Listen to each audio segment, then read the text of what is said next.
আশা করছি আজকের এপিসোড আপনাদের অনেক ভালো লাগবে। বেশি কথা না বলে সবার আগে চলে যাব আজকের প্রথম ঘটনায়।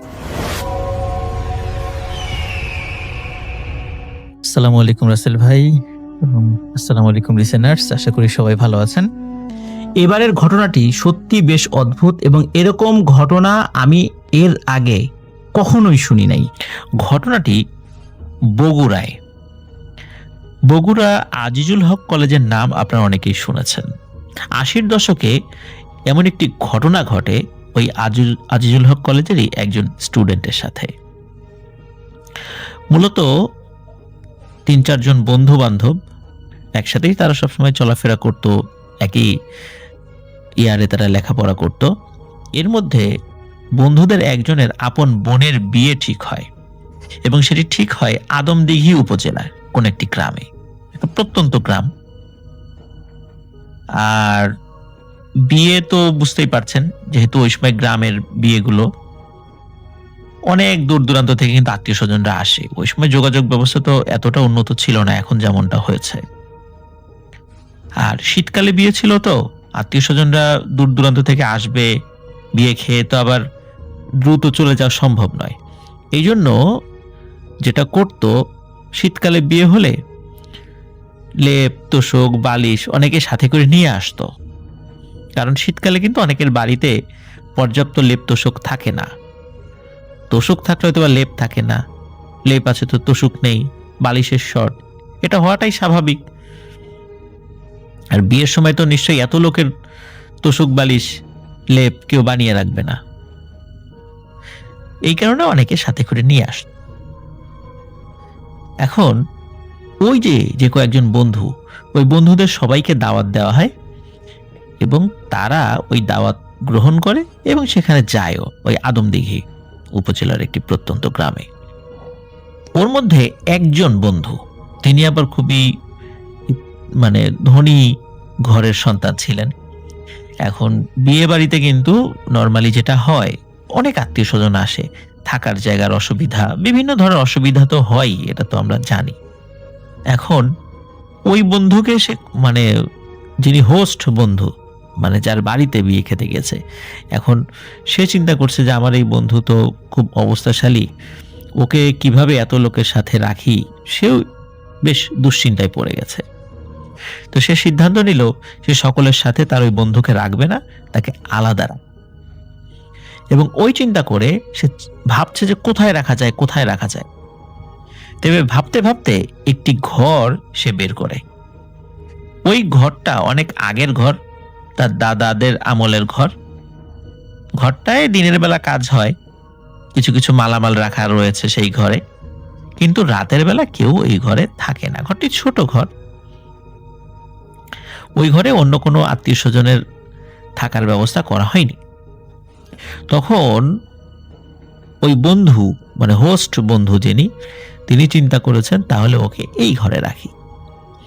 সে ওই ঘরে সুন্দর করে বিছানা, তোশক, প্রয়োজনীয় জিনিস যেগুলো লাগে শীতকাল যেহেতু, সেগুলো দিয়ে দিয়েছে এবং রাতের বেলা তাকে ওই ঘরে এনে শুইয়ে দিয়ে যায় এবং বলে যায় যে তুমি এখানে থাকো, কোনো সমস্যা নেই, যে কোনো সমস্যা হলে ডাকবা, যেহেতু বিয়ে বাড়ি আমরা অনেকেই জেগে থাকবো, কোনো সমস্যা নেই। তো সেও তার বন্ধুকে ধন্যবাদ দেয়, কারণ বিয়ে বাড়িতে এই ধরনের একটা সুন্দর থাকার ব্যবস্থা যে হয়েছে এটাও তার চিন্তায় ছিল না। সে রাতের বেলা খাওয়া দাওয়া করার পর যথারীতি শুয়ে পড়ে। রাত আনুমানিক কটা সেটি তার মাথায় নেই বা সেটি সে জানেও না। হঠাৎ করে তার খুব শীত লাগা শুরু করেছে ঘুমের ঘোরে। সেখানে কিন্তু পর্যাপ্ত তোশক, তোশক বলতে যেটা বোঝাচ্ছি যে নিচ থেকে যেন ঠান্ডা উঠে না আসে, এই জন্য তোশক, মোটা তোশক ছিল এবং বেশ মোটা সোটা একটা লেপও ছিল। ঠান্ডা লাগার কথা না, কিন্তু ঠান্ডায় তার ঘুম ভেঙে যায়। ঘুম ভাঙার পর সে বুঝতে পারে কেন তার ঠান্ডা লাগছে, কারণ সে দেখতে পায় যে জানালাটি সে ঘুমানোর আগে বন্ধ দেখেছে, ওই জানালাটি খোলা এবং ওই খোলা জানালা দিয়েই ঠান্ডা আসছে। তখন সে চিন্তা করে যাই ওই জানালাটি বন্ধ করে দিই। তো বন্ধ করার জন্য যখনই সে উঠবে, হঠাৎ করে দেখে তার পাশে অপরূপা সুন্দরী এক নারী শুয়ে আছে। সে ওই মহিলাকে দেখে খুব অবাক হয় এবং ভয়ও পায়। অবাক হওয়ার পেছনে কারণ হলো যে ঘরের দরজা ছিল বন্ধ। ওই ঘরে একটাই দরজা, মানে ঢোকার জন্য। তাহলে এই মেয়েটা এখানে কিভাবে ঢুকলো? এটা হলো অবাক হওয়ার কারণ। আর ভয়ের কারণটা হলো, যেহেতু বিয়ে বাড়ি, আত্মীয় স্বজন অনেক, মেয়ে সদস্যরাও এসেছে, হয়তোবা রাতের বেলা বের হয়েছে যে কোনো কারণে ওয়াশরুমে যাওয়ার জন্য। দেখা যাচ্ছে যে একই রকমের ঘর রয়েছে উঠানে, সে ভুল করে হয়তোবা এই ঘরে কোনোভাবে ঢুকে পড়তে পারে এবং অন্ধকারের মধ্যে সে বিছানা পেয়েছে, সে শুয়ে পড়েছে। সে বুঝতে পারেনি যে তার পাশে কেউ আছে এবং সে ওটা পুরুষ মানুষ রয়েছে, এটা সে বুঝতে পারেনি হয়তোবা। এখন যদি হঠাৎ করে তার ঘুম ভেঙে যায় এবং ঘুম ভাঙার পর সে যদি দেখে যে পাশে একটা পুরুষ মানুষ বসে আছে, সে তো বিশাল জোরে চিৎকার চেঁচামেচি করবে। গ্রামে এই বাড়ির লোকজন জড়ো হয়ে যাবে, গ্রামের লোকজন জড়ো হয়ে যাবে। তখন একটা সম্মানের একটা ব্যাপার। এই চিন্তা করে সে ভয়ও পাচ্ছে এবং সে মেয়েটার দিকে তাকিয়ে আছে। সে ডাকবে, এমন একটা সময় হঠাৎ করে ওই মেয়েটি ঘুম থেকে জেগে ওঠে। জেগে উঠে বলে, তুমি ঘুম থেকে উঠে গেছো? তো আমাকে ডাকোনি কেন? আমাকে ডাকতে পারতা। কিছু লাগবে তোমার? মানে মেয়েটি এমন ভাবে তার সাথে কথা বলছে, মনে হচ্ছে যে কত দিনের চেনা, কত দিনের পরিচয়। এরকম কথা শুনে ওই ছেলেটি আরো অবাক হয়। সে জিজ্ঞেস করে, তোমার নাম কি? বলে, আমার নাম জেসমিন। তখন ওই মেয়েটিকে দেখে ওই ছেলে ভয়ে মানে ঢোক গিলতে শুরু করে, যে এখন কি করবে সে বুঝতে পারছে না। তো মেয়েটির আচরণও খুব স্বাভাবিক এবং খুবই ভালো আচরণ করছে। তো ওই ছেলেটার এই অবস্থা, মানসিক অবস্থা বুঝতে পেরে ওই মেয়েটি বলে, বুঝতে পেরেছি তুমি ভয় পেয়েছো, তুমি পানি খাবা? তখন ওই ছেলেটি বলে, হ্যাঁ আমি পানি খাবো। তখন সে বলে যে ঠিক আছে, তুমি একটু ওয়েট করো, আমি তোমার জন্য পানি নিয়ে আসছি। এই কথা বলে সে ওই জানালার কাছে গিয়ে দাঁড়ালো। তো জানালার কাছে গিয়ে সে দাঁড়ানোর পর ওই ছেলেটি বাইরে থেকে কল চাপার আওয়াজ শুনছে। কল চাপলে যেরকম আওয়াজ হয় ওমন আওয়াজ শুনছে। তো এইরকম আওয়াজ অল্প কয়েক সেকেন্ড শোনার পর সে দেখতে পায় ওই মেয়েটি একটি কাচের জগ এবং একটি কাচের গ্লাস নিয়ে এসেছে। ওই সময় কিন্তু কাচের জগ পাওয়াটা বিশেষ করে গ্রাম অঞ্চলে খুব টাফ ছিল। এক ধরনের জগ অবশ্য পাওয়া যেত, কিন্তু সেটা ওই ধরনের জগ নয়, সেটা অনেক উন্নত মানের একটি জগ এবং গ্লাসটা অনেক উন্নত মানের। গ্রামে আসলে ওই সময় এগুলো কল্পনা করা যেত না, ওই বিশেষ করে প্রত্যন্ত গ্রামে। তখন সে তাকে পানি দেয়, সে পানি খাবে, তখন বলে, দাঁড়াও এখনই পানি খেও না, শুধু পানি খেলে কেমন হয়, তোমার জন্য আমি আরো কিছু খাবারের ব্যবস্থা করি। এই কথা বলে মেয়েটি ঘরের একটি প্রান্তে চলে যায় এবং একটি আলমিরার মতো রয়েছে, একটা কাঠের মতো, সে ওইটা খোলে এবং ওর মধ্য থেকে বেশ কিছু ধরনের মিষ্টি এবং কিছু ফলমূল নিয়ে আসে। ওই ফল এবং মিষ্টি দেখে ওই ছেলেটি আরো অবাক হয়। কারণ হলো, ওই মিষ্টি যেগুলো, এই মিষ্টি এই গ্রাম অঞ্চলে কেউ বানায় না। পাওয়া যায়, বগুড়া শহরে পাওয়া যায়, কিন্তু এখানে এই মিষ্টি কিভাবে এলো এবং একদম ফ্রেশ মিষ্টি। সে চিন্তা করে যে হয়তোবা বিয়ে বাড়ি, তো কেউ হয়তোবা নিয়ে এসেছে আত্মীয় স্বজনদের মধ্যে, হতেও পারে। কিন্তু এমন ফল তার সামনে দেয়, দেখা গেল ওই ফলের সিজন সেটা না, অন্য সিজন। আর গ্রামে এত ফ্রেশ ফল, বিশেষ করে এত দামি ফল পাওয়ারও কথা নয়। সে এই চিন্তাটাও করে যে আত্মীয় স্বজনদের মধ্যে কেউ নিয়ে এসেছে হয়তোবা। তো যাই হোক, সে ফল খায় এবং মেয়েটি খুব হেসে সুন্দর করে মৃদু ভাষায় তার সাথে কথা বলছে। সে এভাবে সারাটা রাত কথা বলতে বলতেই কাটিয়ে দেয়। একটা সময় পর সে নিজেকে একা আবিষ্কার করে ঘুমন্ত অবস্থায়, মানে ঘুম থেকে সে জেগে উঠেছে, আশেপাশে কেউ ছিল না। এখন ঘুম থেকে জেগে ওঠার পর সে দেখে ঘরের দরজা কিন্তু বন্ধ, জানালাও বন্ধ। সে ওঠে, উঠে ওই মেয়েটিকে বাইরে খুঁজতে থাকে। কারণ আত্মীয় স্বজনদের মধ্যে তো অনেকেই এসেছে, নিশ্চয়ই তার মধ্যেই এই মেয়েটি হবে। সে খুঁজতে থাকে, কিন্তু খুঁজে আর কোথাও তাকে পায় না। সে একটা পাগলের মতো হয়ে যায় ওই মেয়েটিকে খুঁজতে গিয়ে, এবং এমন কিছু পাগলামি শুরু করে, প্রিয় লিসেনার্স, এগুলো শুনলে আপনারাই বিরক্ত হবেন যে এমন পাগলামি আসলে ওই পরিবেশে করা ঠিক কিনা। কারণ ওই বিয়ে উপলক্ষে তার বন্ধু, যে হোস্ট আর কি, অনেক আত্মীয় স্বজন এসেছে, তাদের কন্যারা এসেছে, বা আরো যারা মহিলা তারা এসেছে। আর ও কি করছে, যেখানে মহিলা সেখানে ঢুকে যাচ্ছে। কারণ ঘরের মধ্যে মহিলা আছে, কথা নাই বার্তা নাই, হুট করে ঢুকে পড়ছে। কোন মহিলা সাজুগুজু করছে, সবাই যেহেতু বিয়ের অনুষ্ঠানে এসেছে, কথা নাই বার্তা নাই, সেখানে ঢুকে যাচ্ছে এবং ঢুকে ওই মেয়েটাকে খুঁজছে, ওই জেসমিন মেয়েটাকে খুঁজছে। কিন্তু সে ওই মেয়েটাকে আর খুঁজে পাচ্ছে না। সে তার বন্ধুকে বারবার বলে যে এই জেসমিন কোথায়। এখন তারও বন্ধু বলে, জেসমিন? জেসমিন হওয়ার কে? বলে হ্যাঁ, এখানে আসছে জেসমিন। এখন সে তো আর বলছে না যে রাতের বেলা এভাবে কথা হয়েছে, এটা বলছে না, বললে কেমন শোনা যাবে, এই কারণে বলে জেসমিন নামে তো কেউ নাই। তার ওই বন্ধু বলে, না না না, আমাকে তুই মিথ্যা বলছিস, জেসমিনের সাথে আমার কথা হয়েছে। তো বলে কখন কথা হলো? বলে রাতের বেলা কথা হয়েছে। এখন তার এই ধরনের পাগলামি যখন বাড়তে থাকে, তখন তার বন্ধু তাকে বলে যে দেখ, তুই এইভাবে যেভাবে ডিস্টার্ব করছিস অন্যদেরকে বিয়ে বাড়িতে, এটা তো খুবই দৃষ্টিকটু দেখা যাচ্ছে। মহিলারা খুব বিরক্ত হচ্ছে এবং আমাকে অনেক আজে বাজে কথা বলছে, এই কাজটা করা ঠিক হচ্ছে না। তখন বলে তাহলে ওই জেসমিন মেয়েটাকে আমার সামনে এনে দে। তখন বলে যে ঠিক আছে, তার চেহারার বর্ণনা দে। সেসব বর্ণনা দেয়, কিন্তু তার ওই বন্ধু, হোস্ট বন্ধু, বলে যে এই রকমের চেহারার কোনো মেয়ে তো আছে বলে, বিশেষ করে আমাদের বাড়িতে এসেছে বলে আমি জানি না, এবং আশেপাশের কয়েকটা বাড়িতে আছে বলেও আমি জানি না। এই মেয়ের যে নামটা বলা হয়েছে, এই নামের মেয়ে এই গ্রামেও আছে কিনা সেটাও তার জানা নাই। কিন্তু তার ওই বন্ধু কিছুতেই বিশ্বাস করে না। সে চিন্তা করে হয়তোবা তাকে মিথ্যে বলা হচ্ছে, এবং সে তার সাথে খারাপ ব্যবহার শুরু করে দেয়। তখন কি করে, তার বন্ধু বলে আচ্ছা ঠিক আছে, আমি আমাদের বাড়িতে যত মহিলা আসছে প্রত্যেকটা মহিলার সামনে তোকে নিয়ে যাব, তুই দেখ যে এর মধ্যে সে আছে কিনা।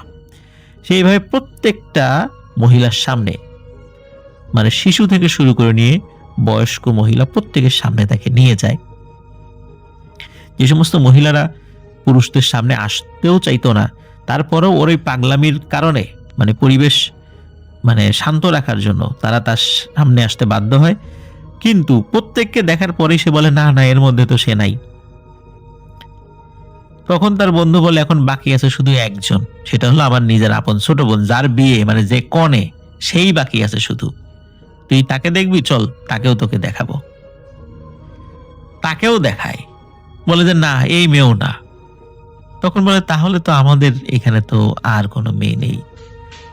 কিন্তু ও তো কথা মানে না, শোনে না। সে কি করে, সে ভাঙচুর শুরু করে ওই বাড়িতে। খাবারের টেবিল ফেলে দিচ্ছে, জগ আছড়ে ফেলছে, গ্লাস ভাঙছে, প্লেট ভাঙছে। এই সিচুয়েশনে সবাই বলে এই ছেলেটা বদ্ধ উন্মাদ হয়ে গেছে। সে দ্রুত তার বাড়িতে খবর দাও। তখন কিন্তু এই মোবাইল ফোনের যুগ ছিল না, টেলিফোনের যুগ ছিল। যেহেতু ওদের অবস্থা ভালো ছিল, ওদের বাড়িতে টেলিফোন ছিল, তো টেলিফোনের নাম্বারটা আবার ওদের এক বন্ধুর কাছে ছিল। তখন কি করে, দ্রুত ওই প্রত্যন্ত অঞ্চল থেকে সরে গিয়ে সেই আদমদিঘিতে যায়, কোনো মাধ্যম খুঁজে বের করার চেষ্টা করে। তো এমনই একটা মাধ্যম দিয়ে সেই বাড়িতে ফোন করা হয় যে এই অবস্থা, আপনারা দ্রুত আসেন। তখন ওই ছেলের মামা চাচারা আসে। আসার পরে ওই ছেলে কিছুতেই যেতে চায় না, বলে জেসমিনকে বিয়ে না করে আমি যাব না, ওকে না নিয়ে আমি যাব না। তখন ওকে খুব কৌশলে বোঝানোর চেষ্টা করে, বিশেষ করে তার মামা বলে ঠিক আছে, তুমি এইভাবে তাকে বিয়ে করবা কেন, চলো আমরা বাড়িতে যাই, আমরা খুব সুন্দর করে কথাবার্তা বলে একটা নিয়ম মাফিক আলোচনার মাধ্যম দিয়ে সুন্দর করে বিয়ে করে নিয়ে যাব। এইভাবে কি বিয়ে হয়? আমরা আসবো, বরযাত্রী হয়ে আসবো, তো এইভাবে তোমাকে ধরে নেওয়ার জন্য আমরা আসবো কেন? আর এটা কি কোনো পরিবেশ বিয়ে করার জন্য? মানুষ কি বলবে? সুন্দরভাবে তুমি আসো। তো এইভাবে তাকে সুন্দর করে বুঝিয়ে শুনিয়ে তাকে নিয়ে যাওয়ার চেষ্টা করা হয়, কিন্তু সে কিছুতেই বোঝে না। বলে, না আমি বিয়ে না করে এখান থেকে যাবই না। মানে সে এমন পাগলামি শুরু করে যে ওই বাড়িতে বিয়ে ভণ্ডুল হয়ে যাওয়ার মতো অবস্থা। মানে যেই মেয়ের বিয়ে, সেই মেয়ের বিয়েই হয় না, এমন গোলমাল ফাসাদ শুরু হয়ে যায়। ওদিকে ছেলে পক্ষের লোকজন আসবে, তারা যদি এসে দেখে যে এই ধরনের গোলমাল, তাহলে কি অবস্থা হবে? তো সিচুয়েশন ট্যাকেল দেওয়ার জন্য ওই ছেলের আত্মীয় স্বজনরা ওই ছেলেকে হাত পা বেঁধে ভ্যানে করে নিয়ে যেতে বাধ্য হয়, কারণ এছাড়া তাকে কোনোভাবে সেখান থেকে সরানো যাচ্ছিল না। সে ওই জেসমিনকে নিয়েই যাবে এবং তার ক্ষোভ ওই জেসমিনকে সামনে আনা হচ্ছে না। যাই হোক, তাকে নিয়ে যাওয়া হয়, কিন্তু তার অস্বাভাবিক আচরণ বাড়ির প্রত্যেকে বুঝতে পারে, বিশেষ করে ছেলের বাড়ির। তখন তারা একটা কবিরাজকে দেখায়। কবিরাজকে দেখানোর পর কবিরাজ বলে যে এই ছেলের উপর একটা পরীর প্রভাব আছে, ওকে যদি দ্রুত বিয়ে দেয়া যায় তাহলেই এই সমস্যার সমাধান হবে, নতুবা এই সমস্যার কোনো সমাধান হবে না, বরং অবস্থা আরো খারাপ হতে থাকবে, উন্মাদ হয়ে যাবে। কিন্তু এই ছেলেকে যে বিয়ে করবে তারও বেশ কিছু সমস্যা দেখা দেবে, তাকে অনেক কষ্ট সহ্য করতে হতে পারে। তখন বাড়ির লোকজন দ্রুত তার বিয়ের জন্য পাত্রী দেখা শুরু করে এবং একটি মেয়ে পেয়েও যায়। তো মেয়ের পরিবার ওই ছেলের পরিবার সম্পর্কে খুব ভালোভাবেই জানতো, ছেলেকেও চিনতো, কিন্তু ছেলের এই যে নতুন করে যে সমস্যা সৃষ্টি হয়েছে এই সমস্যা সম্পর্কে জানতো না। এখন ছেলেও কিন্তু বিয়ে করতে চায় না, কারণ হলো যে সে ওই জেসমিনকে বিয়ে করবে। যাই হোক, কোনোভাবে বুঝিয়ে শুনিয়ে বিয়ে দিয়ে দেওয়া হয়। বিয়ে দেওয়ার পর ছেলেটা একদম স্বাভাবিক, আর কোনো সমস্যা নেই, একদম সুস্থ স্বাভাবিক।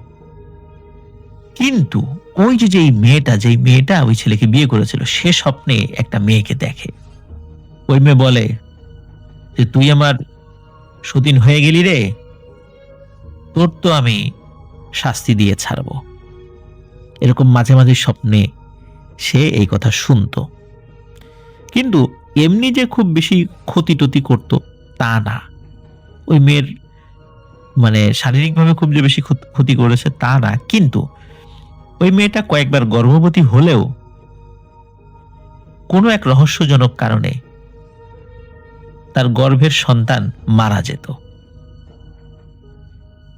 বেশ কয়েকবার ডাক্তার দেখানো হয়েছে, কিন্তু এই সমস্যার কোনো সমাধান মানে ডাক্তার দিতে পারেনি। তারা বিভিন্ন ধরনের মেডিকেল ব্যাখ্যা দিয়েছে, মেডিকেল সায়েন্স রিলেটেড ব্যাখ্যাগুলো দিয়েছে, কিন্তু কোনো ব্যাখ্যাই মূলত মানে সত্য মানে ঘটনা বা বাস্তবতার সাথে মেলে নাই। রহস্যজনক কারণেই ওই গর্ভের সন্তান মারা গিয়েছে, কয়েকবার এরকম হয়েছে। এরপরে অনেক ভালো একজন হুজুর দেখানো হয়। সেই হুজুর দেখানোর পরে দীর্ঘ চেষ্টার পর ওই পরীর হাত থেকে ওই ভাই নিষ্কৃতি পায়। কিন্তু পরী যাওয়ার সময় বলে যায় যে আমি চলে যাচ্ছি, কিন্তু ওই ছেলের আমি একটা বড় ধরনের ক্ষতি করে দিয়ে যাব। জানে না মানলেও ওর বড় একটা ক্ষতি আমি করব, তাতে করে সারা জীবন ও এইটার গ্লানি বহন করে। এখন তারা বলে যে ওই ছেলেটার তো কোনো দোষ নেই, তুমি তো তার কাছে আসছিলা, তাহলে ওকে কেন তুমি ডিস্টার্ব করছো, কেন স্বাভাবিক জীবন যাপন করতে দিচ্ছ না? তখন সে বলে যে ওকে এইভাবেই চলতে হবে, ও বিয়ে করলো কেন, ওই কল্পনার জগৎ নিয়েই থাকবে। বলে এটা তো কোনো কথা না, একটা মানুষের জীবন তো এইভাবে চলতে পারে না। বলে তাকে এইভাবেই চলতে হবে, যেহেতু ও আমাকে সারা অন্য চিন্তা সে শুরু করেছে, সে বিয়ে শাদী করেছে, তার ওয়াইফ নিয়ে সে ভালো আছে, এটা আমি সহ্য করব না, কিন্তু ওকে আমি একটা ক্ষতি করবই, হয়তোবা জানে মারবো না। তো যাই হোক, এর কিছুদিন পরে ওই ভাই খুব মারাত্মক একটা রোড অ্যাক্সিডেন্ট করে। রোড অ্যাক্সিডেন্ট করার ফলে তার মৃত্যু না হলেও তার কোমর খুব মারাত্মকভাবে ইনজিউর্ড হয়, এবং এমন ইনজিউর্ড হয় যে দুই পাশে, কোমরের দুপাশে রড ভরা থাকে না, যেটা ওই যে অপারেশন করে রড ভরে রাখে, ওরকম রাখা ছিল দীর্ঘদিন। তারপরে সেই রড খুলে ফেলা হলেও উনি স্বাভাবিকভাবে আমরা যেভাবে কোমর মুভ করি, ডানে বায়ে মুভ করি, উনি এভাবে করতে পারেন না। পরবর্তীতে ওনার সন্তানাদি হয়েছে, ওনারা এখন অনেক ভালো আছেন, ওই সমস্যা এখন আর নেই। কিন্তু ওনার কোমরের সমস্যাটা, এটা ওনার যতদিন জীবিত থাকবেন এটা থাকবে, কিছু করার নেই, কারণ এটা অ্যাক্সিডেন্ট একটা হয়ে গেছে। আর ওই যে যেই পরীটা তার কাছে এসেছিল, ওই ঘরটা যেহেতু অনেক পুরাতন, ওই ঘরে পরীদের আসা যাওয়া ছিল, আর এই কারণেই ওই বাড়ির লোকজন ওই ঘরে ঘুমাতো না। আর বিয়ে অনুষ্ঠান উপলক্ষে যেহেতু সে ওই ঘরে ঘুমিয়েছিল, এই কারণেই মূলত ওই পরীর প্রভাব তার উপর পড়েছিল। প্রিয় লিসেনার্স, এই ঘটনা থেকে আমরা একটা বিষয় কিন্তু শিখতে পারি, সেটি হচ্ছে যে যে ঘরে কেউ থাকে না, হুট করে সেই ঘরে কাউকে রাখতে দেয়া উচিত না। আমি যদি জানি যে ওই ঘর দীর্ঘদিন ধরে অব্যবহৃত আছে, সেখানে হুটহাট করে কোনো একজন মানুষকে থাকতে দেওয়া উচিত না। আর আমি যদি জানি যে এই ঘরে কোনো সমস্যা আছে, তাহলে তো আরো উচিত না। না জেনে হয়তো বা কাউকে থাকতে দেয়া যায়, সবসময় যে সমস্যা হবে তা না, কিন্তু সমস্যা কখন হবে, আমি যদি জানি যে এই ঘরে সমস্যা আছে, তখন যদি আমি কাউকে সেখানে রাখি। এখন ওই বাড়ির লোকজন সেটা জানতো কি জানতো না সেটা আমরা জানতে পারিনি, তবে যেহেতু অনেক পুরাতন ঘর, লোকজন রাত্রে সেখানে থাকতো না, এমনিতেও সেখানে কোনো একটা পরী বা জিনের আনাগোনা থাকতেই পারে, সেই কারণেই হয়তোবা ওনার সঙ্গে এই ঘটনাটি ঘটেছিল। আসসালামু আলাইকুম রাসেল ভাই, আমি একটু পরিচয় দিই কারণ অনেক লিসেনার্স নতুন নতুন এসেছে। আমার নাম ডক্টর আলী। তো আজকে যে ঘটনাটা নিয়ে আসছি, এই ঘটনাটা 100% সত্য এবং যার প্রমাণ রয়েছে এখনো, এটা প্রমাণ চাইলে তিনি দিতে পারবেন, এই কথা তিনি আমাকে বলেছে। ঘটনায় যাচ্ছি। আমার যতটা মনে পড়ে, লোকটার নাম আলী ফজল, আমার নামটা সঠিক মনে নাই। ভদ্রলোকের বয়স 31 থেকে 40-এর মধ্যে হবে। উনি পেশায় একজন হোমিওপ্যাথি ডাক্তার। ঈদের ছুটিতে ওনার গ্রামের বাড়িতে ছিলেন। ওনার গ্রামের বাড়ি বগুড়ায়। বগুড়া থেকে উনি ঢাকায় ফিরবেন। ওনার একটা বাইক ছিল, উনি চিন্তা করলেন বাইক দিয়েই ঢাকা ফিরবেন। কোনো কারণে উনি বাস বা অন্য কোনো মাধ্যমে ঢাকায় ফিরতে পারবেন না। বাইক দিয়েই উনি বগুড়া থেকে ঢাকার উদ্দেশ্যে রওনা করেন। সেদিন ছিল নিম্নচাপ, তো যাত্রাপথে বৃষ্টির তোড়জোড়ের কারণে ওনার বাইকটা রাস্তায় স্লিপ করছিল বারবার। তার জন্য উনি যতটা সম্ভব বাইক ধীরে ধীরে চালানোর চেষ্টা করছিলেন। সম্ভবত 15 থেকে 20 মিটারের একটি ব্রিজ পার হন তিনি। ব্রিজ পার হতেই ওনার বাইকটা ঝাঁকি দিয়ে থেমে যায়। ওনার বাইকটা ঝাঁকি দিয়ে থামার পূর্বে উনি দেখতে পান যে উপর থেকে ভিজিটিং কার্ডের মতো কিছু একটা নিচে পড়ছে। উনি বৃষ্টির মধ্যে সেই দিকে বেশি খেয়াল না করে বাইকটা নিয়ে ব্যস্ত হয়ে পড়েন। বাইকটা কোনোভাবেই চালু হচ্ছে না। হেডলাইটটা জ্বলছিল কিন্তু ইঞ্জিন চালু হচ্ছিল না। আশেপাশে তাকিয়ে দেখলেন যে উনি যেই ব্রিজটা পার হয়েছেন সেটি একটি খালের উপর ছিল, যা ওনার হাতের বাম দিক দিয়ে চলে গেছে, আর ডান দিকে বেশ বড় জঙ্গল। হঠাৎ করে হেডলাইটের আলোয় ওনার নজর যায় সেই কার্ডের দিকে, যা তিনি পূর্বে উপর থেকে পড়তে দেখেছিলেন। আসলে সেটা একটা তাস ছিল, খেলার তাস, প্লেয়িং কার্ড বলতে পারেন। উনি সেটি দেখে কিছুটা অবাক হয়ে যান। দেখতে অনেকটা তাসের মতোই, কিন্তু তাসে যেমন কিং, কুইন বা জোকার থাকে তেমন কিছু না। এটা দেখতে অনেকটা নবাবের মতো। কার্ডের ছবিটিতে যার অবয়ব ছিল তার থুতনিতে ছোট একটু দাঁড়িয়ে আছে, হয়তো 1 মুঠো হবে। মাথায় আরবদের মতো ছোট পাগড়ি, আর পুরো ছবিটাই কালো ছিল। সেই সময় উনি ওনার ডান দিক থেকে কাকের ডাক শুনতে পান। উনি ওনার বাইকের হেডলাইটের আলোটা আশেপাশে ঘুরিয়ে দেখবার চেষ্টা করছিল। নিম্নচাপ হলেও বৃষ্টি বেশ ভালোই হচ্ছিল। উনি একটা কাক দেখতে পান। কাকটি ছোট একটি পাখি ঠোকরাচ্ছে, চড়ুই পাখির মতো ছোট পাখি। উনি এটা দেখে তেমন কোনো তোয়াক্কা করে না। কিছু সময় পরেই ওনার বাইকটা স্টার্ট নেয়। উনি ঢাকায় নিজের বাড়িতে পৌঁছে যান। 3 দিন পর উনি চেম্বার থেকে রোগী দেখে বাসায় ফিরছিলেন। ওনার পরিবারে ছিল 2 সন্তান, স্ত্রী, মা ও বাবা। বাসায় সিঁড়ি দিয়ে 3 তলায় উঠছিলেন তিনি। উপরে ওঠার সময় একজন বৃদ্ধকে তিনি নিচে নামতে দেখেন। বৃদ্ধ লোকটা কুঁজো হয়ে নামছিল এবং বৃদ্ধের হাতে একটা ব্যাগ ছিল। ব্যাগ থেকে কয়লার গন্ধ বেরোচ্ছিল আর ব্যাগের ভেতর থেকে ছাইগুলো উঠছিল। মনে হচ্ছিল কয়লাগুলো মাত্রই জ্বলেছে। উনি উপরে উঠতে উঠতে দেখছিলেন বৃদ্ধটা নিচে নেমে চলে যাচ্ছে। এক পলকের জন্য ব্যাগের মুখে ওনার নজর পড়ে। তিনি দেখছিলেন কয়লাগুলো অনেকটা ব্যাগের ভেতরে জ্বলজ্বল করছে। সেদিন রাতের বেলা মাঝরাতের দিকে ওনার ঘুমটা ভেঙে যায়। অস্বস্তি লাগতে থাকে, বুকে একটা চাপ ফিল করেন উনি। চারপাশটা কেমন যেন অচেনা লাগছিল তার। ওনার মনে হলো যে এটা হয়তো ওনার বাসা না, উনি এমন এক জায়গায় আছেন যেখানে অক্সিজেন খুব কম। উনি শ্বাস নিয়ে শান্তি পাচ্ছিলেন না, শ্বাস নিতে খুব সমস্যা হচ্ছিল। মাথার মধ্যে ভারী একটা চাপ অনুভব করছিলেন তিনি। ওনার নজর পড়ে ঘরের একটা কোণে।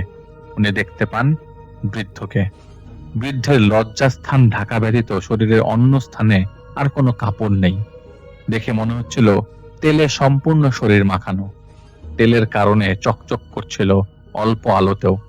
বৃদ্ধ ওনার দিকে পিঠ দিয়ে উল্টো দিকে ঘুরে ঠুক শব্দ করছিল। জুতার মধ্যে যদি পেরেক মারা হয় যেমন শব্দ হয় ঠিক তেমন শব্দ। বৃদ্ধ সে অবস্থায় ওনাকে বলছিল, আলী রে, ও রে আলী, অনেক মানুষের তো টাকা নষ্ট করলি, অনেক মানুষের তো টাকা তুই মেরে খেয়ে গেলি, ফুলে ফেপে আছিস, আমার টাকাটাও খেলি। আমি অসুস্থ ছিলাম, আমার ছেলে তোর কাছে গিয়েছে। বলতে বলতে বৃদ্ধ উঠে দাঁড়ায়, বলে, তুই আমার ছেলেকে কি বললি? কোর্স কমপ্লিট করাও, ঠিক হয়ে যাবে। কত ডাক্তার কত কিছু করালো, কিছু হয়নি আমার। আর তুই তুই বলেছিলি তোর ওষুধে আমি ঠিক হয়ে যাব। আমি ঠিক হইলাম কই রে আলী? আলী রে, আমি তো 7 দিনের মধ্যে মারা গেছি। এটা বলতে বলতে বৃদ্ধ তার দিকে ঘুরে তাকায়। উনি দেখতে পান বৃদ্ধের মুখটা নষ্ট হয়ে গেছে, পচা লাশের মতো। বৃদ্ধ বলছিল, কত আর রক্তের টাকা খাবি রে? আজকে আমার রক্তের টাকার হিসাবটা পাই পাই করে দে। বলতে বলতে বৃদ্ধ তার দিকে এগিয়ে আসতে শুরু করে। ওনার বাম পাশে ওনার স্ত্রী, বাচ্চারা অন্য রুমে, কিন্তু উনি শুয়ে থাকা অবস্থায় কোন রকম নড়াচড়া করতে পারছিলেন না।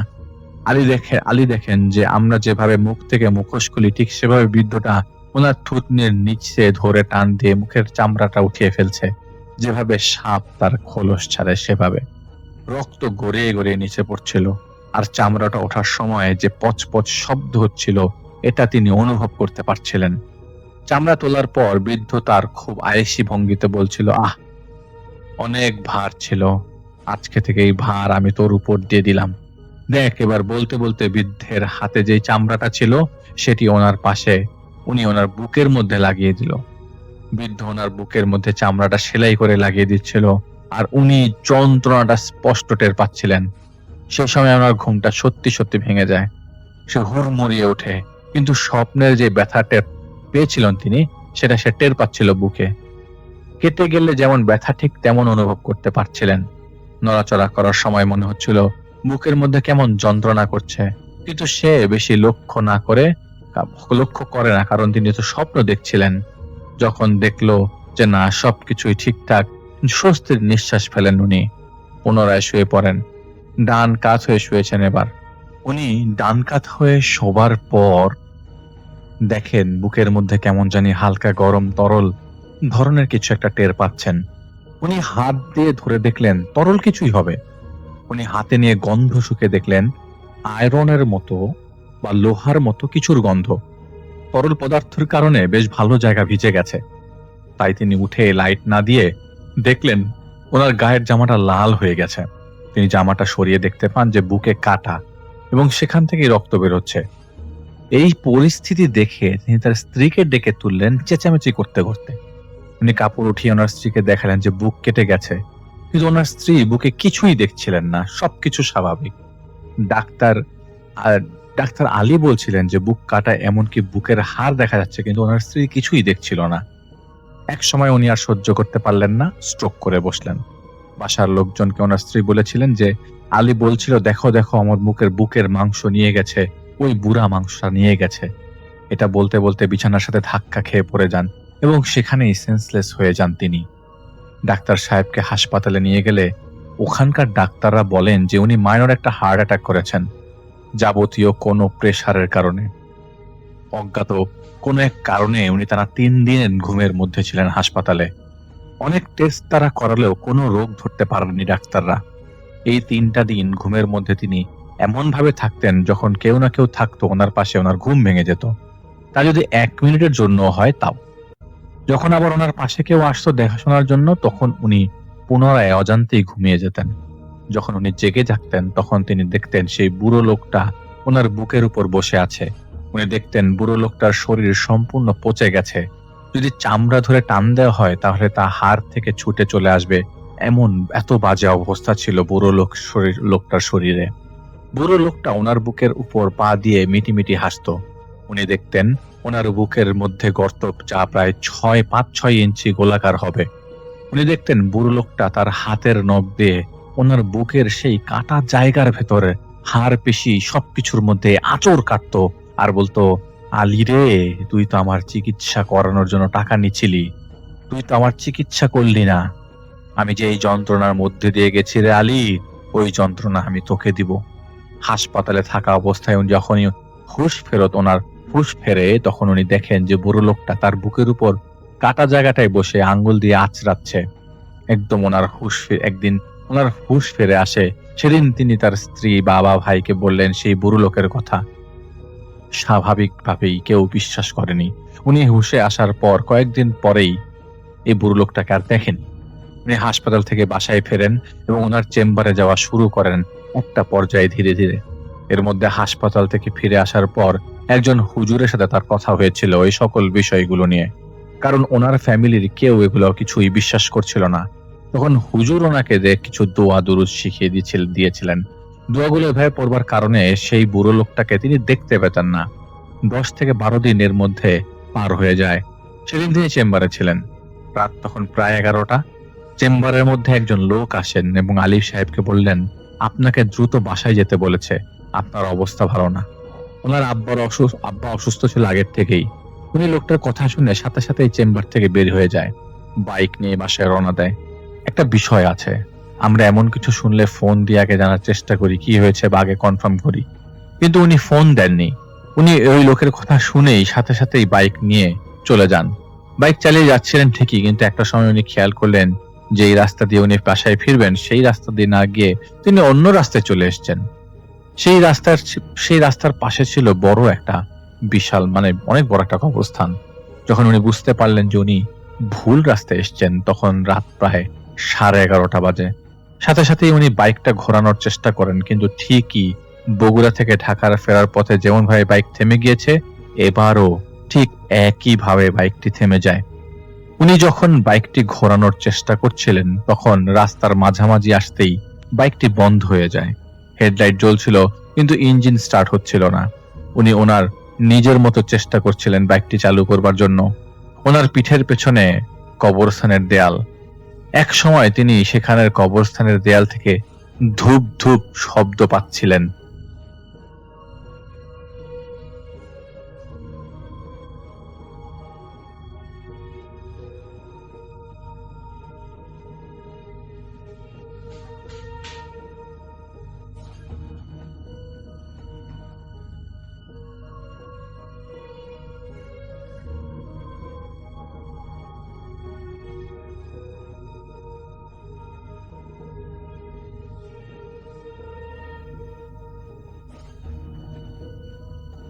রাস্তার উপর পরের ঠোকরটা দেওয়ার আগে কাকটা ওনার দিকে তাকায়, আর মুহূর্তেই পুটলিতে পরের ঠোকরটা দেয়। তখন ওনার বুকের মধ্যে এত ব্যথা টের পেলেন যা কল্পনা করার মতো ছিল না। ছুরির আঘাতের থেকেও বেশি যন্ত্রণা ছিল সেটা। জ্ঞান হারাবার পূর্বে দেখেছিলেন যে কাকটা অনবরত সেখানে ঠোকর দিয়ে যাচ্ছিল। উনি দেখতে পাচ্ছিলেন যে অদৃশ্য কেউ ওনার বুকের মধ্যে ছুরি দিয়ে অনবরত বারবার আঘাত করছেন, যার দরুন ওনার বুক থেকে ফিনকি দিয়ে রক্ত বের হচ্ছিল। কি হচ্ছিল তা বুঝবার ওঠার আগেই আতঙ্কের কারণে উনি দাঁড়াতেও পারছিলেন না, কিছু করতেও পারছিলেন না। তিনি নিজেকে ঠিক করার জন্য আপ্রাণ চেষ্টা করছিলেন। এমন সময় উনি দেখতে পান যে সেই বৃদ্ধ লোকটা ওনার বাইকের উপর বসে আছে, 2 পা বাইকের উপর দিয়ে বসে আছে, ঠিক যেভাবে ওনার বুকের উপর বসেছিল যে কয়বার তিনি দেখেছেন। বৃদ্ধ লোকটাকে ওনাকে বলছিল, কিরে আলী, মনে আছে? তোর মনে থাকবেই বা কিভাবে? এই শুনশান রাস্তা তো আমাকে নিয়ে যাচ্ছিল, তখন আমার দম যায় যা অবস্থা। এই রাস্তার মধ্যে আমার যন্ত্রণা উঠে যায়, এই রাস্তার মধ্যেই আমার শরীরের ভেতর বুকের মধ্যে রক্ত বেরোচ্ছিল, এই রাস্তা দিয়েই ভেপু ভেপু করে একটা গাড়ি দিয়ে আমাকে নিয়ে যাচ্ছিল রে, এই রাস্তার মধ্যে আমার দম গেছে রে আলী, আমার দম গেছে এই রাস্তায়। আলী রে, তুই আমার কষ্টের টাকাগুলা নিয়ে আমার চিকিৎসা করলি না, যদি তুই চিকিৎসা করতি আমি ভালো হয়ে যেতাম, কিন্তু এর বিনিময়ে তুই আমাকে কি দিলি? এই ওষুধ। এটা বলে কতগুলো ওষুধ ছুঁড়ে ফেলতে লাগলো সেই বৃদ্ধ হাসতে হাসতে। আলী সাহেবের তো কিছুই মনে নাই, উনি যন্ত্রণায় কাতরাচ্ছিলেন। উনি দেখছিলেন ওনার বুকের কয়েক জায়গা দিয়ে রক্ত ছিটকে বের হচ্ছে। ওষুধগুলো ওনার দিকে একটা একটা করে ছুঁড়ে মারছিল আর এসে আলী সাহেবের সামনে পড়ছিল। বৃদ্ধ লোকটা বলছিল, আমি এইভাবে কষ্ট পেয়ে মারা গেছি রে আলী। এটা বলতে বলতেই তার এক হাত উঁচু করে একটা গোল ইশারা করে বলল, ফিস ফিস করে বলছিল, এই রাস্তার মধ্যে ওই দিন রাতে আমি মরেছিলাম রে। এইভাবে, এই যে ঠিক এভাবেই দাপড়াতে দাপড়াতে মরেছি। আমার রক্ত পড়ছিল কিন্তু কেউ ছিল না, আমার রক্ত বন্ধ করার মতো রে আলী কেউ ছিল না। আলী, তুই আমার চিকিৎসা করিস নাই। ধীরে ধীরে বুড়ো লোকটা আলী সাহেবের কাছে এসে বুকের যেখান দিয়ে রক্ত বেরোচ্ছিল সেখানে হাত দিয়ে বলে, কে রে আলী, রক্ত বন্ধ করার মতো কেউ নাই? রক্ত পড়ে যাচ্ছে তো সব। এরপর আলী সাহেবের আর কিছুই মনে ছিল না। ওনার টানা কয়েকদিন জ্ঞান ছিল না। সকালবেলা ঘন্টাখানেক পর কেউ এই রাস্তা দিয়ে যাবার সময় দেখলো যে একটা লোক ডান কাত হয়ে শুয়ে পড়ে আছে আর পাশে ওনার বাইক। পথচারীরা মনে করছিল হয়তো বাইক অ্যাক্সিডেন্ট করেছে। ওনাকে হাসপাতালে নিয়ে যাওয়া হয় আর ওনার ফোন থেকে বাড়িতে ফোন দিয়ে জানিয়ে দেওয়া হয় ওনার এই অবস্থা। উনি হাসপাতালে আছেন এখন। সেই দিনের পর থেকে টানা 3-4 দিন ওনার কোনো হুঁশ ছিল না। পরবর্তীতে ওনার যখন হুঁশ আসে তখন তিনি শক্তভাবে বলেন সেদিন রাতে কি হয়েছিল এবং ওনার সাথে কি কি ঘটেছিল। ওনার স্ত্রী, ভাই এবং বাবাকেও বলেন যে সেই রাতে কি সব ঘটেছে, যে যা ঘটেছে সব। এই সব শুনে আলী সাহেবের বাবা কিছুটা বুঝতে পারলেন, কারণ ওনার বাবা ছিলেন আগেরকার সময়ের বুড়ো জ্ঞানী মানুষ। উনি আন্দাজ করতে পারলেন যে হয়তো তার ছেলের কোনো ভুল হয়েছে, তার ছেলে হয়তো অজান্তেই কিছু করে ফেলেছে, কারণ আলী সাহেব আগেও কয়েকটি ট্রিটমেন্ট ভুল করেছেন। তাছাড়া উনি অতিরিক্ত টাকা নিতেন। চিকিৎসা বিজ্ঞানে যেই সকল রোগের ভালো তেমন চিকিৎসা নেই, আলী সাহেব সেই সকল রোগের ওষুধ দিতেন। উনি আশ্বাস দিতেন যে ওনার ওষুধ খেলে ভালো হয়ে যাবে। সেই কথা ভেবে আলী সাহেবের বাবা ওনাকে নিয়ে ওনাদের গ্রামের এক পীরের কাছে যান। তাকে পীর বলা যায় না, তবে মানুষ তাকে মানতো বলে এবং পীর বলেই রাখতো, কিন্তু তারা ওই রকম মুরিদ বা কিছুই ছিল না। ওই পীরের কাছে যাওয়ার পর পীর ওনাকে সামনে বসে অনেকক্ষণ দোয়া দুরুদ পড়ার পর আলী সাহেবের বাবাকে বললেন যে, দেখো, তোমার ছেলের পিছনে এমন কিছু লেগেছে যে কিনা তোমার ছেলে যাদের সাথে অন্যায়গুলো করেছে তাদের মধ্য হতে কারো একজনের রূপ নিয়ে এসছে। তোমার ছেলেকে আগে বলো। অনেক লোকের সাথে কাজ করছে, অনেক লোকের চিকিৎসা করেছে। এই চিকিৎসায় তারা ভালোভাবে কথা দিয়েছিল, কিন্তু তারা অনেকেই হয়তো ভালো হয়নি। তোমার ছেলেকে বলো এমন লোক থাকলে খুঁজে বের করে মাফ চেয়ে নিতে। তাদের থেকে যদি টাকা নিয়ে থাকে তাহলে চিকিৎসা বাবদ টাকাগুলো ফেরত দিয়ে মাফ চেয়ে নিতে। তখন ওরা সেই বৃদ্ধ লোকের বর্ণনা অনুযায়ী আলী সাহেবের যত রোগী ছিলেন তাদের খুঁজতে শুরু করেন। অনেক ভালো করে নথিপত্র খুঁজে চিন্তা ভাবনা করে ওনারা একজনকে খুঁজে বের করেন যার চেহারা সেই বৃদ্ধ লোকের বর্ণনার সাথে মিল ছিল। এই বৃদ্ধ লোক কোনো এক গ্রাম থেকে এসেছিল। বৃদ্ধের ফুসফুসে ক্যান্সার হয়েছিল, অবস্থা খুব খারাপ ছিল। ডাক্তারি চিকিৎসায় ভালো না হবার কারণে আলী সাহেবের চেম্বারে এসেছিলেন। আলী সাহেব বৃদ্ধকে আশ্বাস দিয়েছিল 1,40,000 টাকার কোর্স আছে, 70,000 করে 2 কোর্সে ওষুধ সেবন করলে ভালো হয়ে যাবেন। আস্তাগফিরুল্লাহ, কেন বললাম আমি জাহিদ এই কথা আপনি জানেন? আপনারা জানেন আমাদের সকলের এই একটা সময়ে নির্দিষ্ট আছে যা শেষ হবে আর আমরা চলে যাব। যখন কেউ বলবে যে এটার চিকিৎসা হবে কিন্তু আদৌ এর চিকিৎসা সম্ভব না, তখন কিন্তু এর মানেটা অন্য কিছু দাঁড়ায়। বৃদ্ধের পরিবার এমনিতেও দরিদ্র ছিল। যখন ওনারা আশ্বাস পেলেন যে না, ঠিক হয়ে যাবে, যেখানে বড় বড় ডাক্তাররাও না করে দিয়েছিল যে উনি সুস্থ হবেন না, তখন এই হোমিওপ্যাথি ডাক্তার বলেছেন না সুস্থ হয়ে যাবেন, তখন ডাক্তার আলীর আশ্বাসে ওনারা তাদের জমি এবং গরু বিক্রির টাকা দিয়ে এই 2 কোর্সের ওষুধই নিয়ে যান। ওনারা 3 দিনের 3 জমি বিক্রি করে, 4 দিনের দিন গরু বিক্রি করে আর 5ম দিন আলী সাহেবের থেকে ওষুধ নিয়ে যান। কিন্তু 7 দিনের মাথায় একদম 7ম দিনেই সেই বৃদ্ধটি মারা যান। এখানে দোষ কার ছিল? যখন আলী সাহেবকে জানানো হয় তখন তিনি বললেন যে আপনারাই তো 5 দিন দেরি করেছেন। মানে তিনি দায় এড়াতে চাচ্ছিলেন। সেই ডাক্তার আলী সেই বৃদ্ধর পরিবারকে খুঁজে সেই সম্পূর্ণ টাকাটাই ফেরত দিয়ে দেন। ওই পীর সাহেব বলে দিয়েছিলেন যে বৃদ্ধের পরিবারকে খুঁজে টাকাটা ফেরত দিয়ে দাও, আর এই টাকার লোভ ছেড়ে ভালো মতো চিকিৎসা করো, কোনো সমস্যা হবে না। পীর ওনাকে দোয়া দুরুদও শিখিয়ে দেন। কিন্তু কিন্তু যেদিন টাকাটা ফেরত দিয়েছিল সেদিন রাতের বেলা ওনার ঘুম ভেঙে যায়।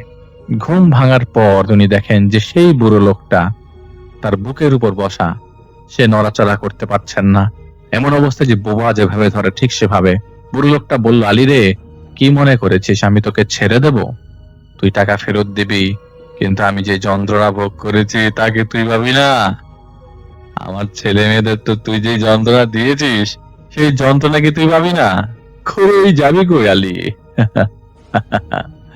পীর বলছে যে তুই টাকা পয়সা দিবি আর আমি ছেড়ে দিব না। ছেড়ে দিব, শোন, আমি দাবি ছাড়ি নাই। আমি রাস্তার মধ্যে দম আটকে মরেছি। তুই ওষুধ দেওয়ার পরও আমি ঠিক হই নাই। তুই আমার জমি বেচাইছিস, গরু বেচাইছিস, তোকে আমি কিভাবে ছেড়ে দিই বল?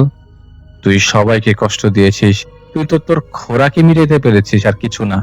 তুই তোর খোরাকের জন্য কতগুলো মানুষকে কষ্ট দিয়েছিস, তাহলে তোকে আমি কিভাবে ছেড়ে দেই রে আলী? তখন বুড়ো লোকটা তার হাত আলী সাহেবের বুকের উপর রাখে, ওনাকে বলে যে দেখ আমি কতটা কষ্ট পেয়েছি। আলী সাহেব চিৎকার দিবে কি, ওনার নড়াচড়ার করার মতো শক্তি ছিল না। উনি কি ঘটে চলেছে শুধুমাত্র তা দেখছিলেন। বুড়ো লোকটার তার অনামিকা আঙ্গুল দিয়ে আলী সাহেবের বুকের মধ্যে গোল করে একটা দাগ কাটে।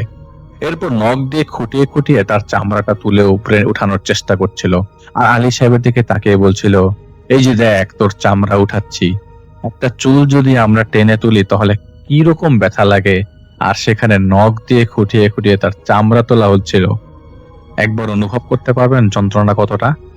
উনি চিৎকার দিচ্ছিলেন, কিন্তু ওনার চিৎকার শোনবার মতো কেউ ছিল না। এর মাঝে আলী সাহেবের স্ত্রীর ঘুম ভাঙে। ওনার স্ত্রী ঘুম ভাঙার পর চোখ খুলে দেখেন ওনার হাজবেন্ড অর্থাৎ আলী সাহেবের বুকের উপর কেউ বসা। উনি দেখেছেন ওনার হাজবেন্ড থরথরিয়ে কাঁপছিল, আর উপরে বসা বয়বটা বুকের মধ্যে দিয়ে খুঁটাচ্ছে কি জানি।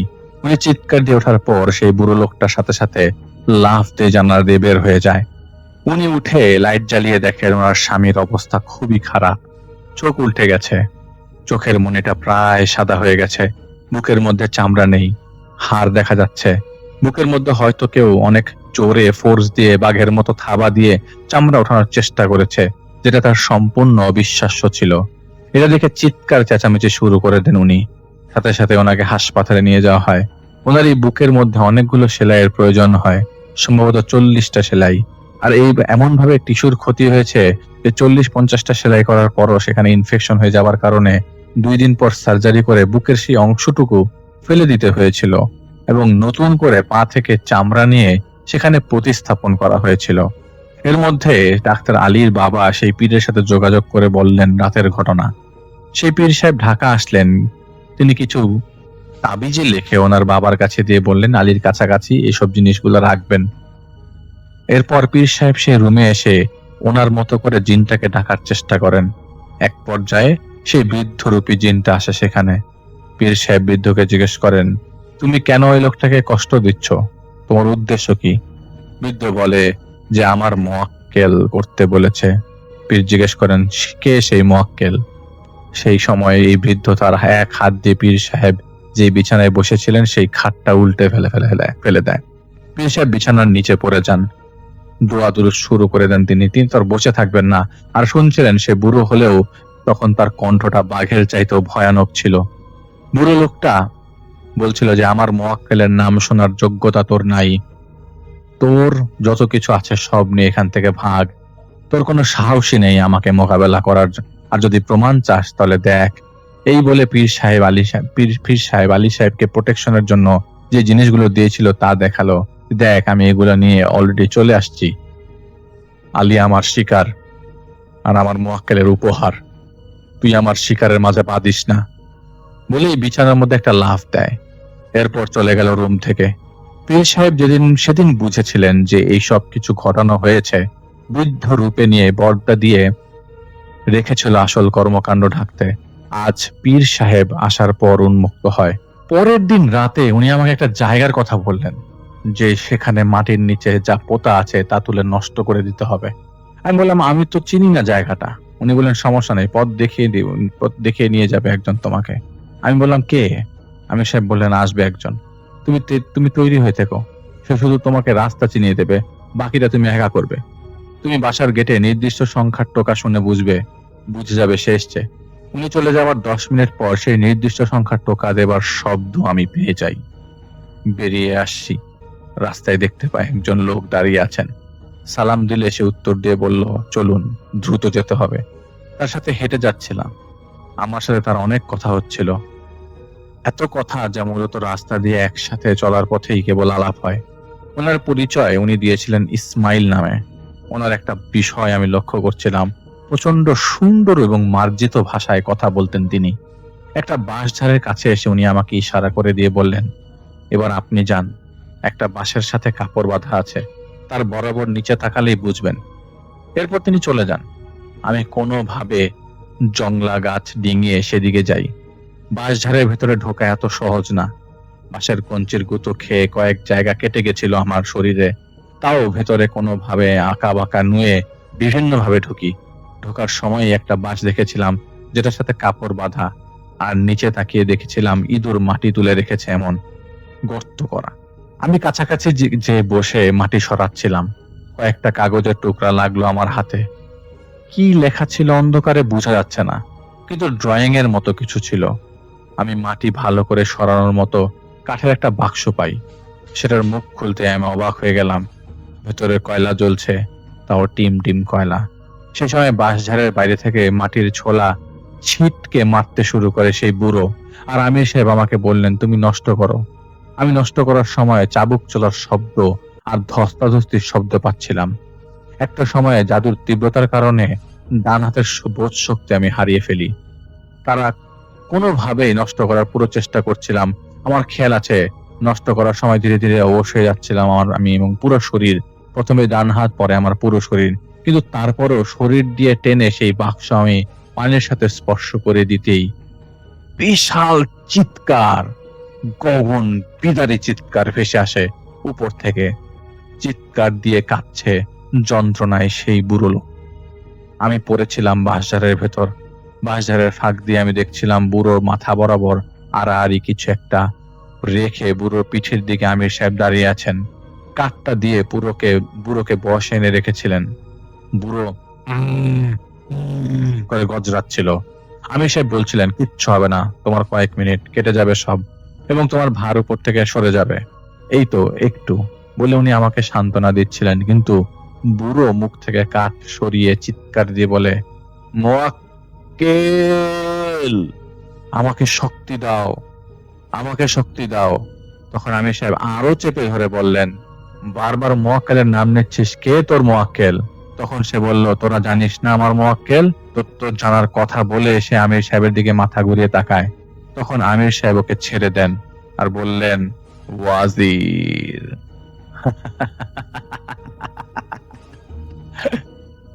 সে হাসছিল আমার আমির সাহেবের দিকে। তখনই আমির সাহেব সজোর একটা বাড়ি মারলেন বুড়োটাকে, আর তখনই বাঁশঝাড়ের উপর থেকে একটা পাখি ভেসে আসে। বিশ্বাস করুন, পাখির ডানার ঝাপটায় বাঁশ বাগান উপর উড়ে যাবে এমন অবস্থা হয়ে গেছিল। আমি যে কত ব্যথা পেয়েছি তা বলে বোঝাতে পারবো না। আমির সাহেব তখনই বাঁশ বাগানের ভেতর এসে ঢুকে আমাকে বের করে নিয়ে আসেন, আর তার মতো করে জাদু কাটাচ্ছিলেন আমার উপর থেকে। আমি জিজ্ঞেস করছিলাম কই গেছে? উনি বললেন ওকে নিয়ে গেছে। আমি বললাম কে?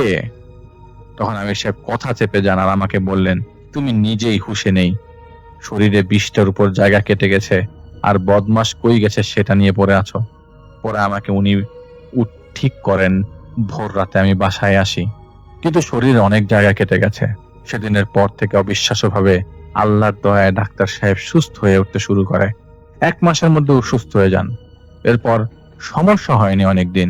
আসলে ডাক্তার সাহেবের উপর কে জাদু করেছিল তা জানা যায়নি, কারণ বুড়ো জিনটার ব্যাপারে আমি এরপর আর কিছুই জানতে পারিনি। আমির সাহেবও জানেন না। আল্লাহ না চাইলে ঠিক হতো না। আমরা শুধুমাত্র উসিলা। গায়েবে কি ঘটেছে তা তো আল্লাহই জানেন। আসসালামু আলাইকুম রাসেল ভাই, আশা করছি আপনি ভালো আছেন। রাসেল ভাই, আমি শাকিল আহমেদ বরাবরই লালমনিরহাট জেলা থেকে আপনাকে ঘটনা শেয়ার করছি এবং আজকে আমি একটি পরীর ঘটনা আপনার সঙ্গে শেয়ার করব, যেই ঘটনাটি আমি শুনেছিলাম আমার একজন প্রতিবেশী মামার কাছ থেকে। তো রাসেল ভাই, কোনো কথা না বাড়িয়ে সরাসরি আমি ঘটনাটায় চলে যাচ্ছি।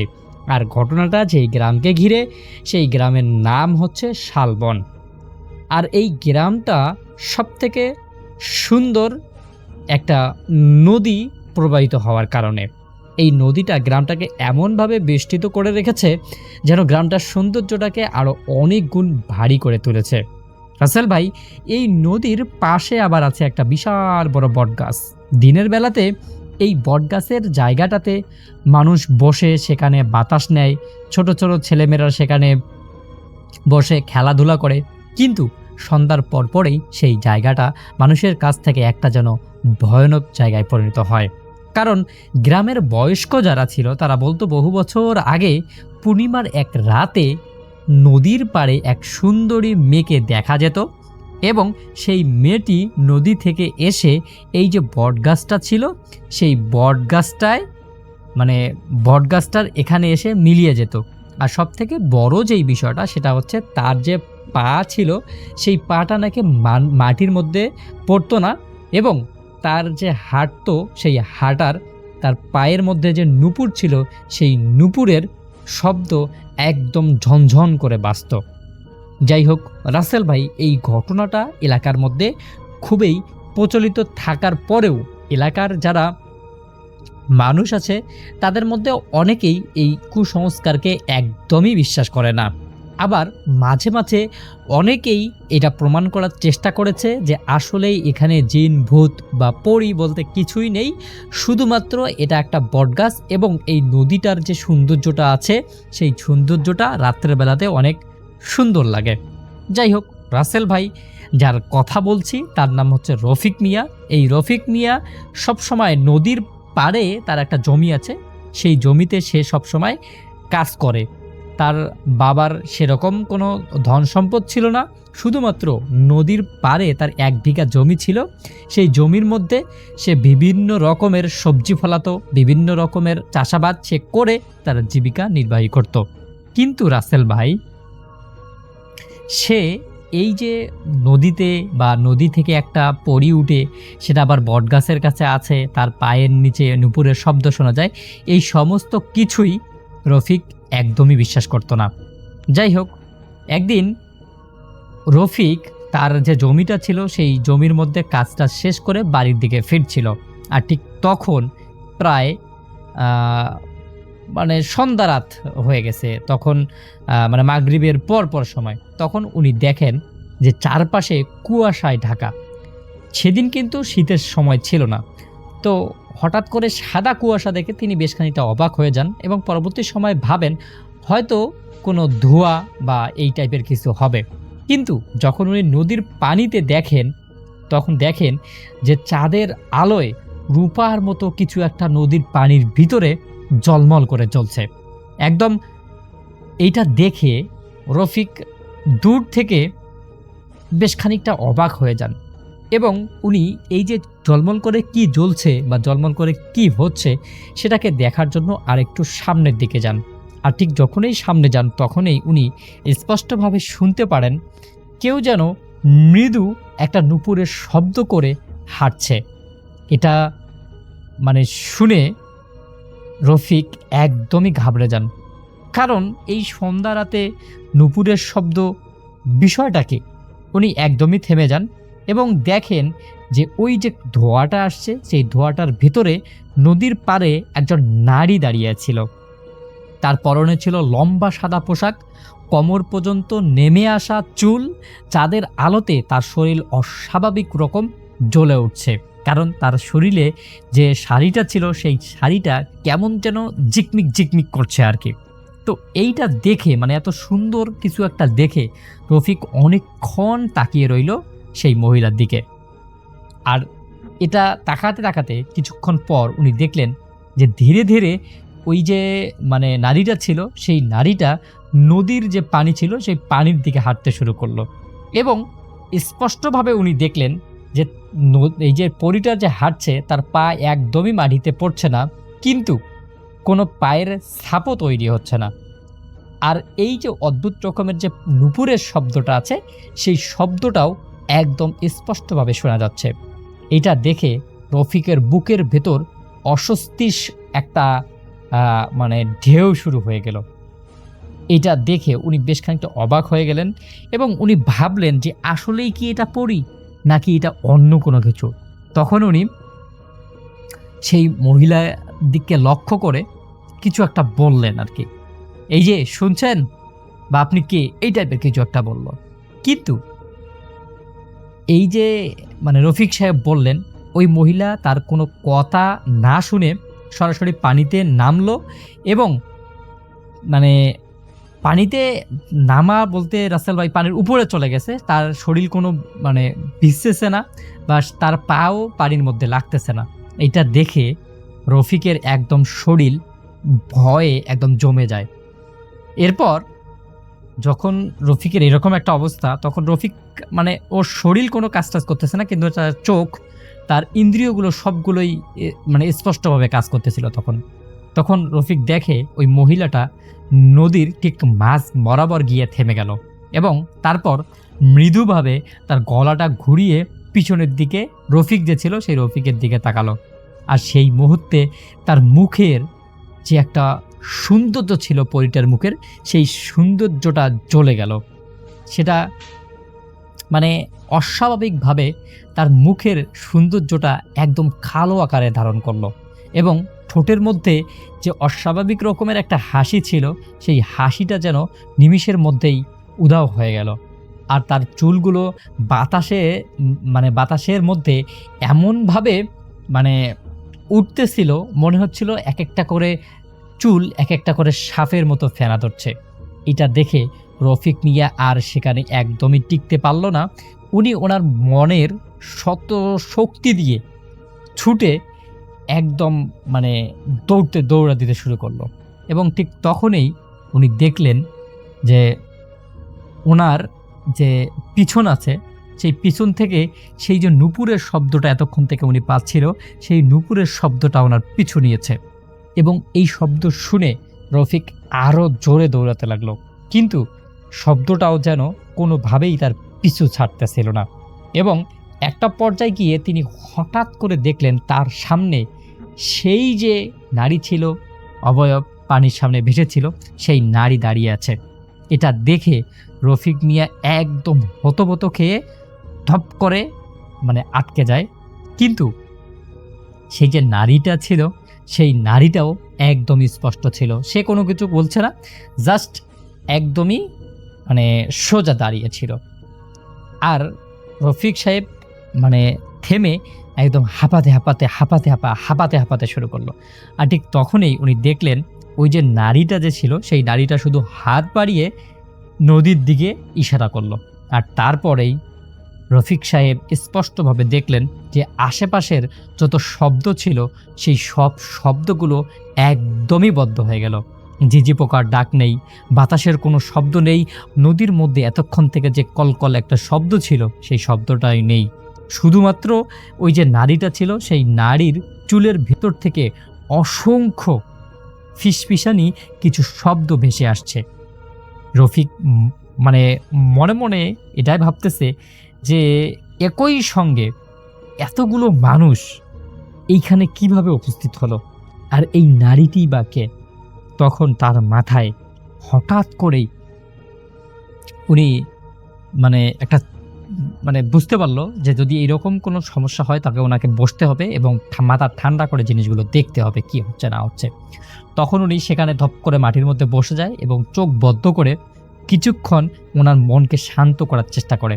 আর ঠিক তখনই উনি সাহস করে ওনার চোখ খুলে দেখলো যে তার সামনে যেই নারীটা ছিল, সেই নারীকে আর তিনি খুঁজে পাচ্ছেন না।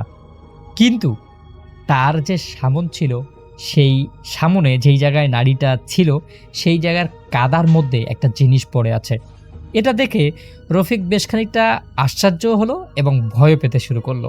কিন্তু তিনি কোনো কিছু তোয়াক্কা না করে আস্তে আস্তে সামনের দিকে গেল এবং দেখলো সেখানে ছোট ছোট দুটা নূপুর পড়ে আছে এবং সেটা দেখে মানে বেশ খানিকটা অবাক হয়ে গেল। উনি ভাবলো যে আসলে এই নূপুর আবার কোথা থেকে আসলো, আবার এই নূপুর ওই পরীর নাকি। মানে উনি বেশ খানিকটা অবাক হয়ে গিয়ে উনি আসলে এই নূপুরকে ধরবে কি ধরবে না, ধরবে কি ধরবে না, এই দ্বিধাদ্বন্দ্বের মধ্যে পড়ে গেছে। যাই হোক, একটা সময় ওনার মন কোনো সায় না দেওয়ার কারণে রফিক সেই নূপুর না ধরেই বাড়ি ফিরে গেলেন এবং পরদিন সকালে সেই যে নূপুর বা সেই তার সঙ্গে যে পরি হয়েছে এই সমস্ত কিছু কাউকে বলেনি, কারণ উনি জানতেন যদি এই সমস্ত কথা ওনার পরিবার উনি কাউকে বলেন তাহলে ওনাকে কেউ আর রাতের বেলায় বা সন্ধ্যার পরে ওনার মাঠে কাজ করতে দিবেন না, যেটা তার অনেকটা লস হয়ে যাবে। যাই হোক, পরদিন সারাদিন কেটে গেছে। রফিক সেদিন কোনো কাজ করেনি, কারণ তার একটু ভয় ভয় লাগতেছিল, তার একটু জ্বর জ্বরে লাগতেছিল। যাই হোক, তিনি তেনার মতো আছেন। তার পরিবারের যে সদস্যরা আছে তারা ভাবছিল হঠাৎ করে কালকে রাত পর্যন্ত কাজ করছে, অনেক রাতে তো বাড়ি ফিরছে, এজন্য হয়তো একটু জ্বর লাগছে। কিন্তু সেই রাতে যখন উনি ঘুমান তখন ঘুমানোর সময় হঠাৎ করে তার দরজার বাহিরে সেই যে নূপুরের শব্দ ছিল, সেই নূপুরের শব্দ আবারও তার কানের কাছে বাজতে থাকে। তখন তিনি এই স্পষ্টভাবে এই শব্দগুলো শুনতে পাচ্ছেন এবং উনি দেখছেন যে ওনার রুমের বাহিরে কেউ যেন স্পষ্টভাবে ওনাকে কেউ ডাকছে বা ওনাকে কোনো কিছু আর কি মানে বলার চেষ্টা করছে। তখন উনি এই সমস্ত কিছুকে কোনো তাওয়াক্কা না করে উনি সূরা ইখলাস, সূরা ফাতিহা, সূরা ফালাক, নাস এই সমস্ত কিছু পড়তে শুরু করে, আর কিছুক্ষণের মধ্যেই ওনার ঘুম পেয়ে যায়, উনি ঘুমিয়ে যান।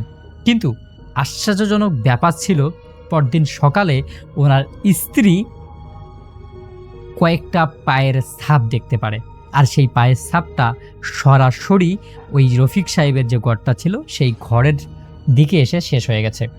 আরও আশ্চর্যজনক বিষয় ছিল যে পায়ের ছাপগুলো মানুষের পায়ের মতো হলেও প্রতিটা আঙ্গুল ছিল অস্বাভাবিকভাবে লম্বা। এটা দেখে রফিক সাহেবও বেশ খানিকটা অবাক হতে লাগলেন।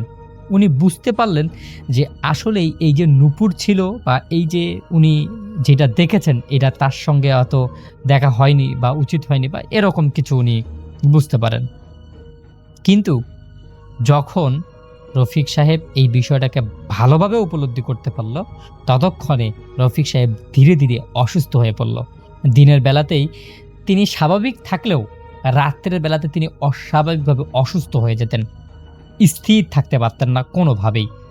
এক রাতে তিনি ঘুমের মধ্যে থেকে উঠে দরজা খুলে একা একাই নাকি সেই নদীর দিকে হাঁটা শুরু করেন।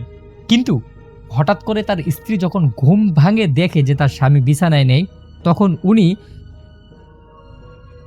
ওনার মানে স্বামীকে খোঁজার জন্য আশেপাশে যখন খোঁজেন, আর তখনই দেখেন যে ওনার স্বামী আনমনা হয়ে কেমন যেন মানে মনে হচ্ছে যে উনি নিজের পাশে হাঁটতেছেন না, কেউ একজন ওনাকে টেনে নিয়ে সেই নদীর দিকে যাচ্ছেন। আর তখনই ওনার স্ত্রী ওনাকে ধরে ফেলে এবং পরদিন সকালবেলা ওনার স্ত্রী এক বৃদ্ধকে ডেকে আনেন, যিনি আর কি একটু তাবিজ কাবিজ কবিরাজি জানেন। তখন ওই বৃদ্ধ ওই মানে রফিককে দেখে বলে, নদীর পরী যদি কাউকে পছন্দ করে তাহলে তাকে একদমই কিন্তু ছাড়ে না, আর তোমার স্বামীর উপর হয়তো সেই নদীর পরীর একটা নজর পড়েছে। এই কথাটি শোনার পর রফিক ও তার স্ত্রী একদম ভয়ে কম্পিত হয়ে যায়। রফিক তো একজন বিবাহিত মানুষ, তাহলে রাসেল ভাই এখানে প্রশ্ন থেকে যাচ্ছে, একজন পরী কি তাহলে বিবাহিত মানুষকেও পছন্দ করে? কিন্তু রাসেল ভাই, ঘটনাটা এত বেশি ভয়ানক হয়ে ওঠে যেটা এক রাত পরেই একদম বোঝা যায়। সেই এক রাত পরে রফিক আবার স্পষ্টভাবে শুনছে যে তার বিছানার নিচে সেই যে নূপুরের শব্দ ছিল, এতদিন তো নূপুরের শব্দটা বাহিরে ছিল, আজকে তার বিছানার নিচে এই শব্দটা শুনে রফিকের একদম নিঃশ্বাস বদ্ধ করে বিছানায় পড়িয়ে রয়। কিন্তু তার আশেপাশের যে শব্দগুলো আছে সেই শব্দগুলো ধীরে ধীরে বদ্ধ হতে থাকে। রফিক সাহেব স্পষ্টভাবে বলতে পারে যে তার বিছানায় তার স্ত্রী ছিল, কিন্তু তার স্ত্রীকে যে সে ধরবে এই ধরার মতো শক্তিটুকু তার কাছে ছিল না। এমন একটা অবস্থায় উনি আসলে কি করবেন, কি করা উচিত উনি কোনো কিছুই বুঝতে পারতেছিল না। কিন্তু কোনোভাবেই উনি এই জায়গা থেকে যে বের হবেন সেটাও উনি মানে একদমই বুঝতে পারতেছেন না যে আসলে তাকে কি করা উচিত, কি করলে তিনি ভালো হবেন। একদমই কোনো কিছুই তার মাথার মধ্যে ছিল না। এরপর অনেকক্ষণ যখন উনি ওই পরীটার সাথে ধস্তাধস্তি করতে করতে শরীর দিয়ে ঘাম ঝরতেছে, হঠাৎ করেই ওনার স্ত্রীর শরীর ওনাকে লাগে, আর সাথে সাথেই পুরো একদম উনি ফ্রি হয়ে যান এবং ওনার শরীর থেকে যে অধরে ঘাম ঝরছে এটা দেখে ওনার স্ত্রী একদমই ঘাবড়ে যান। তখন রফিকের স্ত্রী রফিককে নিয়ে ওনার এলাকা ছেড়ে আরও 2 এলাকা পাড়ি দিয়ে একজন তান্ত্রিকের কাছে নিয়ে যান। তান্ত্রিক প্রথমেই রফিক সাহেবকে দেখে বলে, তোর সমস্যা আছে রে, তোর সমস্যা আছে, তোকে একটা পরী গ্রাস করে ফেলেছে। এটা শোনার পর রফিক এবং রফিকের স্ত্রী ঠিক আগের মতোই আবারও ঘাবড়ে যায়। এরপর সেই তান্ত্রিকের হাত পা ধরে অনেক অনুরোধ বিনোরোধ করে যেন এই যে পরীটা আছে সেই পরীটা রফিকের কাছ থেকে ছাড়িয়ে নেওয়া হয়। কিন্তু সেই কবিরাজ বলে এইটা ছাড়া এত সহজ ব্যাপার না, কারণ এই পরীটা দীর্ঘদিন এই পুকুরে এবং এই বটগাছে থাকার ফলে সে অনেক বেশি দানবীয় হয়ে গেছে। সে যাকে পছন্দ করবে তাকে সে তিলে তিলে শেষ করে দিবে। তখন উনি বলেন যে আসলে আমার দ্বারা এই তাবিজ বা এই পরীকে আটকানো বা এই পরীকে বদ্ধ করা কোনোভাবেই সম্ভব না। আমার ওস্তাদ আছে, উনি তখন রাসেল ভাই ওই গ্রাম থেকেও আরও 5টা গ্রাম অতিবাহিত পর যাইতে হবে। তখন তো আসলে এরকম রিক্সা ভ্যান ছিল না। ওই ওনার স্ত্রীকে নিয়ে, ওনার ভাসুর এবং দেবরকে নিয়ে যান সেই 3-4 গ্রাম পার হয়ে কবিরাজের কাছে।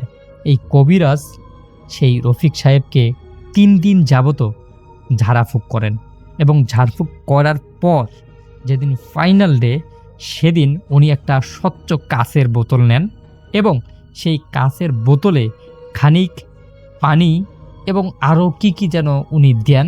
দেওয়ার পরে রাত যখন গভীর হয় তখন ওই কবিরাজ রফিক সাহেবের ওপর একটা যেমন ধূসর রঙের ধুলা ছিঁড়ে দেয় এবং এই ধুলাটা পাওয়ার সাথে সাথেই রফিক সাহেব অজ্ঞান হয়ে যায় এবং তারপরেই সেই কবিরাজ অদ্ভুত রকমের কিছু মন্ত্রতন্ত্র পড়া শুরু করে দেয় এবং বেশ খানিকটা সময় পর উনি ওনার যে সাদা কাচের স্বচ্ছ বোতলটা ছিল সেই বোতলটার সিপিটা যে মুখটা থাকে সেই মুখটা লেগে দেয় এবং তার 3-4 মিনিট পরেই রফিক সাহেব একদম সোজা হয়ে বসেন এবং বলেন যে আসলে আমরা এখানে কেন, আমার কি হয়েছে, আমি খালি শরীরে কেন।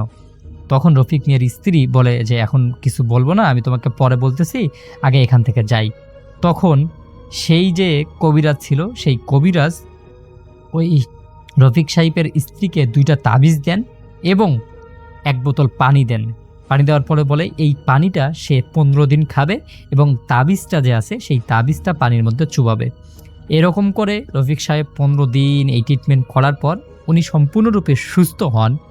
কিন্তু উনি আর ওই গ্রামে থাকেন না, উনি ওনার স্থান পরিবর্তন করেন, কারণ ওনার যে ওই অশুভ যে আত্মাটা ছিল সেই আত্মাটা ওনাকে যদি বারবার দেখে বা ওনার সঙ্গে বারবার ওনার সাক্ষাৎ হয় তাহলে আবারও ধরতে পারে। এটাই ছিল রাসেল ভাই ঘটনা। যদি ঘটনাটা ভালো লাগে তাহলে অবশ্যই ঘটনাটি শেয়ার করবেন। আসসালামু আলাইকুম, তাদের সবাইকে সাদর আমন্ত্রণ জানাচ্ছি। আমি আহমেদ বাবু। কেমন আছেন আপনারা? আশা করি সবাই ভালো আছেন। আমি আল্লাহর রহমতে ভালো আছি, আলহামদুলিল্লাহ। এই কাহিনীটি কাজল ভাইয়ের মামার কাহিনী। কাজল ভাইরা পুরনো ঢাকা এলাকার বাসিন্দা এবং তার মামা তিনি তখন যুবক ছিলেন এবং এটা তখনকার কাহিনী, তখন স্বাধীনতা উত্তর সময়কার কাহিনী, মানে 60-এর দশকের দিকের কাহিনী। এবং তার মামা তখন যুবক, তিনি কত হবে 20-22 বছর বয়স। তিনি তাদের বাড়ির উপর একটা চিলে কোঠায় থাকতেন এবং সেই চিলে কোঠাতে ছাদের অংশ ছিল, বেশ বড় একটা ছাদ তাদের, এবং সেই বেশ বড় বলতে পুরনো ঢাকার অ্যাসপেক্টে বড়। সেই সময় বেশ খানিকটা জায়গা নিয়েছিল এবং সেখানে কিছু ফুলের টব ছিল এবং রাতের বেলা সেখানে বসছেন তার মামা, আড্ডা দিতেন এবং তার বন্ধু আসতো। এবং ওনার বন্ধুদের মধ্যে একজন বন্ধু ছিল খুবই কাছের বন্ধু, তার নাম ছিল সমীর।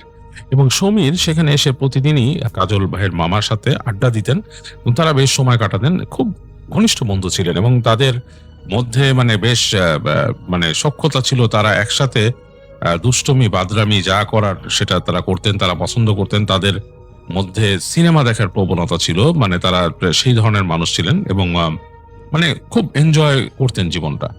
তো যাই হোক, তার মামার যে বন্ধু সমীর, তিনি প্রতিদিনই প্রায় আসতেন তাদের কাছে এবং নিতান্ত কোনো প্রয়োজন ছাড়া, যখন তার নিজস্ব কোনো প্রয়োজন হতো বাড়িতে যেত, বা পুজোর সময় বা কোনো সময় যখন চলে যেতেন তখন ছাড়া তিনি সব সময় থাকতেন।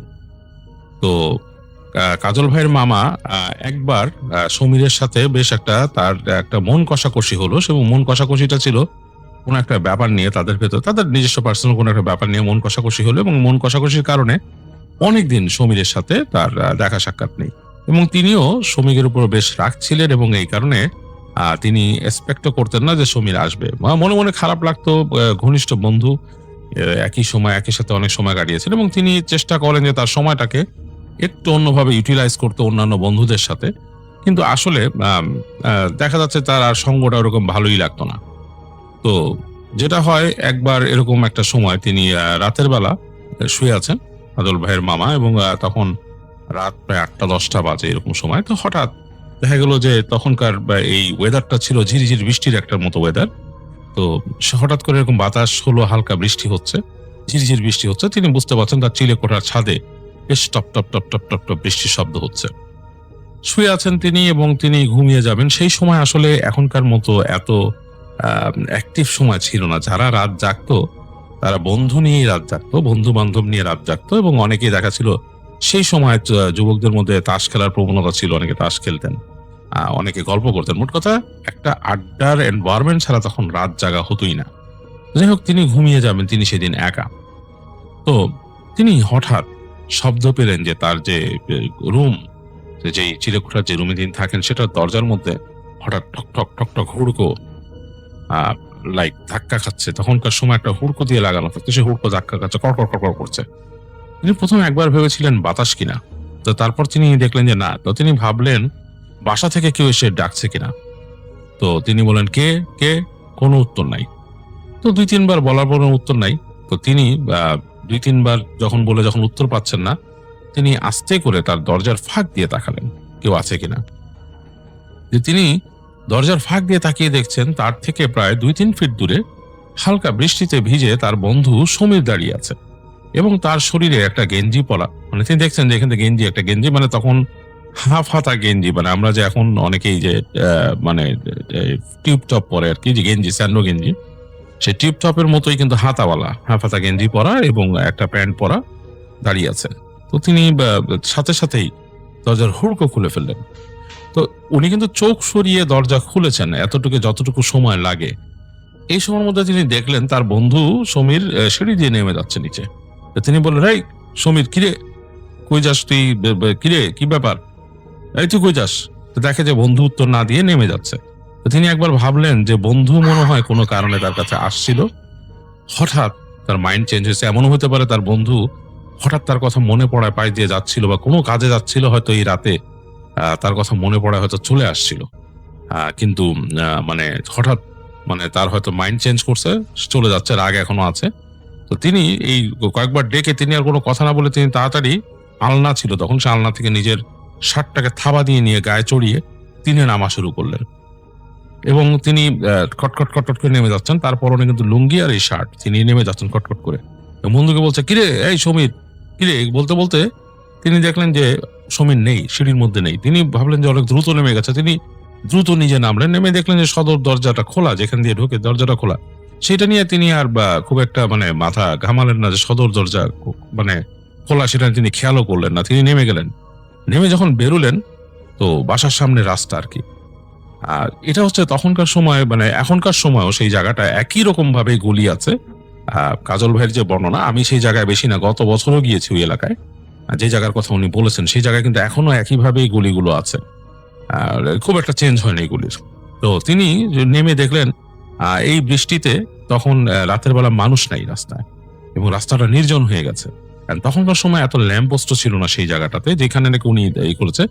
অনেক দূরে দূরে ল্যাম্পপোস্ট দেখা যাচ্ছে এবং তিনি দেখছেন সেই ল্যাম্পপোস্টের আলোটা যেখানে শেষ হয়ে যাচ্ছে সেই জায়গায় তিনি দেখছেন সমীর হেঁটে যাচ্ছে। মানে উনি তার সমীরের গেঞ্জি আর প্যান্টের একটা আবছা আভাস দেখতে পাচ্ছেন এবং সে প্যান্টটা এবং হাঁটু পর্যন্ত প্রায় গোটানো। তিনি একটু অবাক হলেন এবং এর মধ্যে কিন্তু ঝিরঝির বৃষ্টি নামছে, মানে খুব একটা ভালো কিছু দেখা যাচ্ছে না। তখনকার সময় এই স্ট্রিট ল্যাম্প ছিল টিউবলাইট এবং সেই টিউবলাইটের সাদা আলোতে হালকা। তো তিনি ওখান থেকে আবার দৌড় দিলেন, মানে চিন্তা করলেন এতটুকু ডিস্টেন্স কভার করতে গেলে দৌড়াতে হবে। দৌড়ানো শুরু করলেন তিনি। বৃষ্টির মধ্যে কিন্তু তার পায়ের চপ্পলে ঠপপট শব্দ হচ্ছে, রাস্তার মধ্যে কোনো মানুষ নাই আর বৃষ্টি হচ্ছে।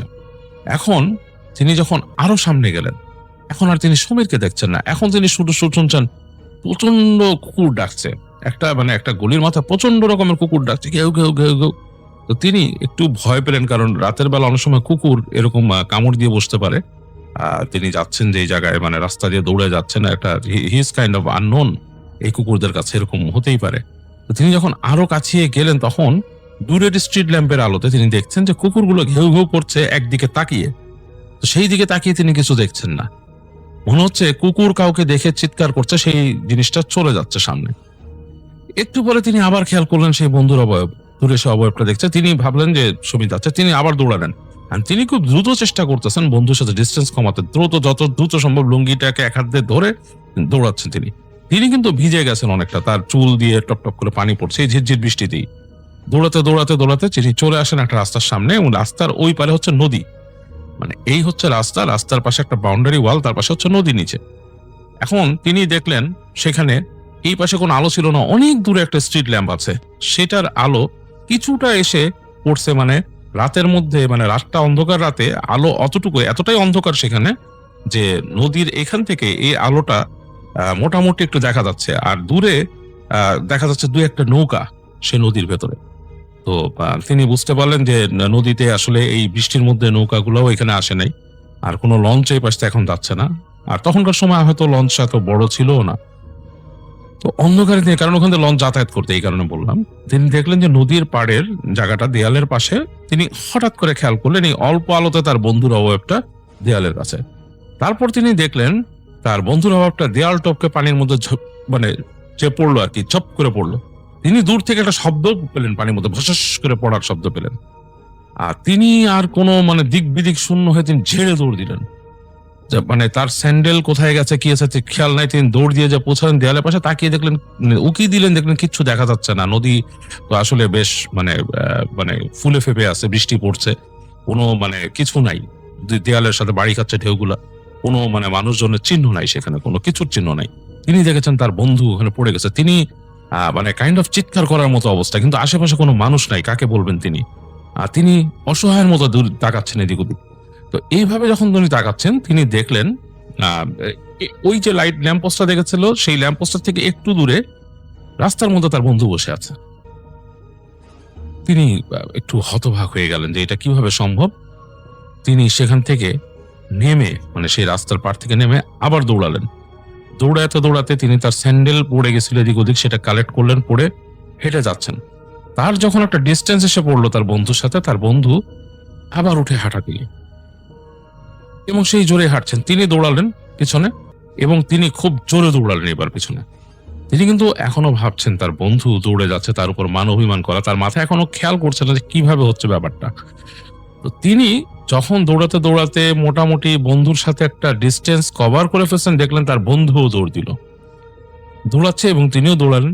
এবং তিনি তারপরে দেখলেন বন্ধু গলিতে ঢুকলো, তিনিও গলিতে ঢুকলেন। তার আসলে এখন আর দিশা ঠিক নাই, কোন গলিতে ঢুকছে কোন গলিতে বেরোচ্ছে।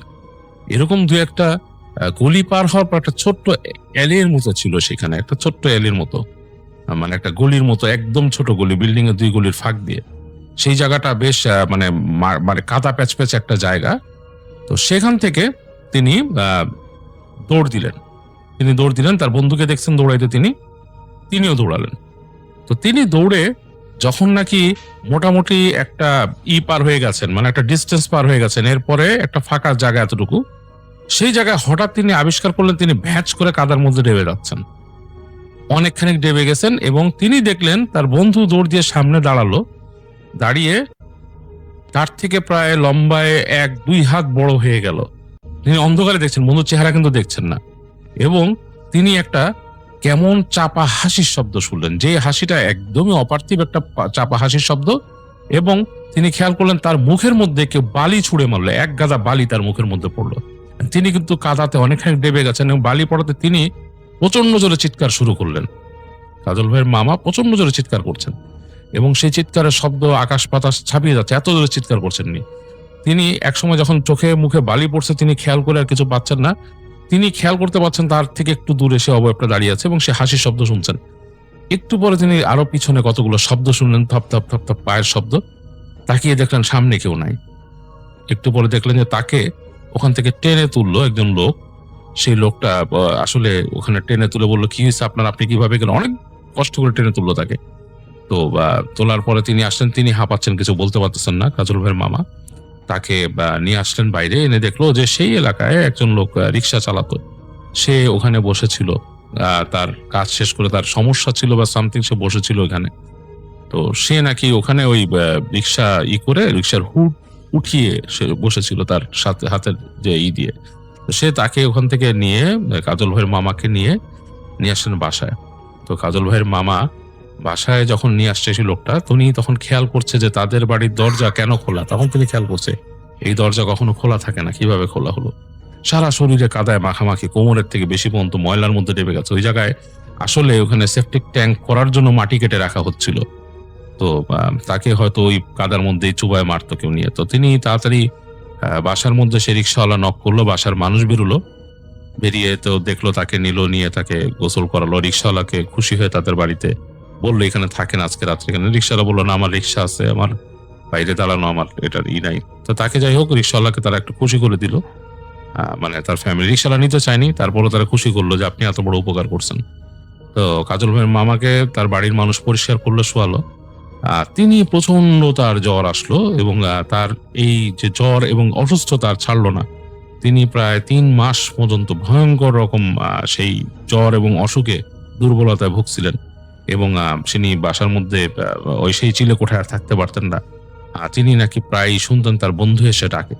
যাই হোক, এটা নিয়ে তারা তার পরিবার একটু খোঁজ খবর করলো, খোঁজ খবর করে জানলো যে তার বন্ধু যে ছিল সমীর, সে এই তাদের বাড়িতে গিয়ে নদীতে সাঁতার কাটতে গিয়ে মারা গিয়েছিল ডুবে। এটা তারা জানতে পারে এবং জানতে পারার পরে তারা বুঝতে পারে যে কোন একটা ব্যাপার ঘটেছে। তা তাদের পরিচিত পরিবারের পরিচিত একজন মৌলানা সাহেব ছিল, তিনি বললেন যে আসে না, কোনো সমীর বা কারো আত্মা এখানে আসেনি। যেটা হয়েছে সেটা হচ্ছে যে তোমাদের যে ছেলে যে আছে, ও আসলে এখানে কোনো জিন তাকে, তাদের বন্ধু বান্ধবের আশপাশে অনেক জিন, প্রত্যেকটা মানুষের আশেপাশে জিন আছে, কোনো জিন ঘুরতো আশেপাশে।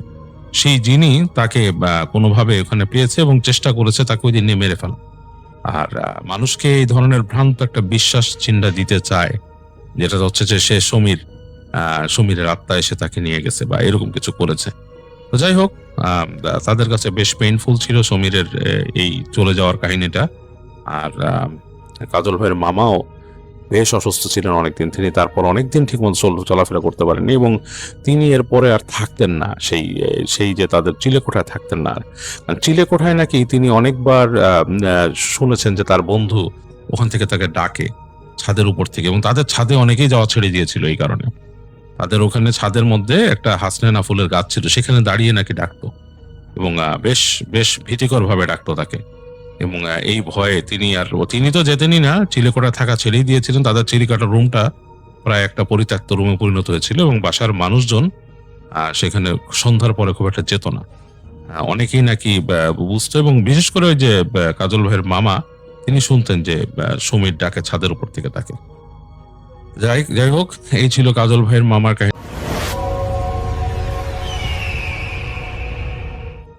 এখন যে ঘটনাটি আমি আপনাদের সাথে শেয়ার করতে যাচ্ছি, এই ঘটনাটিও আমাদের আসিফ আলী ভাই পাঠিয়েছেন। এটিও পরি রিলেটেড ঘটনা। আর এই পরি রিলেটেড ঘটনা, এটির সাথে ব্ল্যাক ম্যাজিকের একটি সম্পর্ক রয়েছে। এটি খুবই অন্যরকম একটি ঘটনা।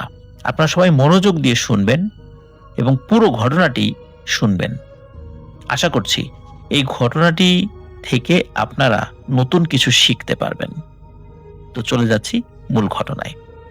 ঘটনাটি আসিফ আলী ভাই মূলত জানতে পেরেছিলেন ওনারই ভার্সিটির একজন সিনিয়র বড় ভাই, এক রুমমেট, তার কাছ থেকে।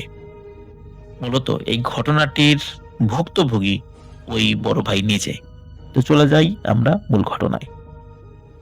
উনি যখন 3-4 স্টুডেন্ট, তখন ওনার নাকি হঠাৎ করে মাথার মধ্যে একটি ভূত চেপে বসে যে সে পরী দেখবে। ওনাদের কাছাকাছি অবস্থান করা একজন কবিরাজ ছিল। উনি সেই কবিরাজের কাছে যান ওই বয়সেই, সে পরী দেখতে চায়। তখন সে বলে, না তুমি তো ছোট মানুষ, তুমি এগুলো দেখে কি করবা, তুমি এগুলো দেখে সইতে পারবা না। তো সে তো নাছোড়বান্দা এবং উনি একজন দুরন্ত মানুষ ছিলেন, সে দেখবেই।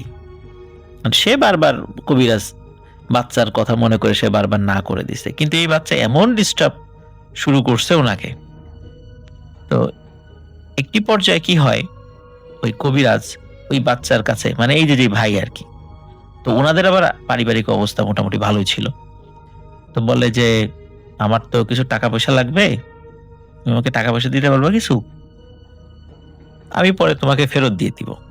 তখন উনি বলেন যে টাকা পয়সা আমি আপনাকে ম্যানেজ করে দিব, আমাকে ফেরত দিতে হবে না, কিন্তু শর্ত একটা, আমাকে পরী দেখাইতে হবে। তখন উনি কিছুক্ষণ চুপ করে থেকে বলে, আচ্ছা ঠিক আছে যাও, তোমাকে আমি দেখাবো।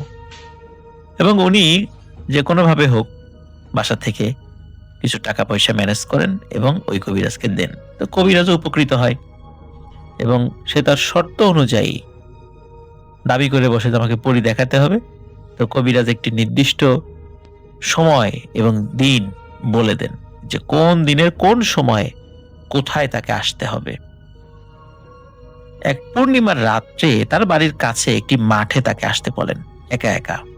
বলেন যে এটা কাউকে বলা যাবে না, এবং উনি কাউকে বলেন। উনি রাতের বেলা যখন সবাই ঘুমিয়ে গেছে, কারণ উনি তো ছোট মানুষ, একা একা বের হলে তো বাড়ির লোকজন তাকে বাধা দিবে।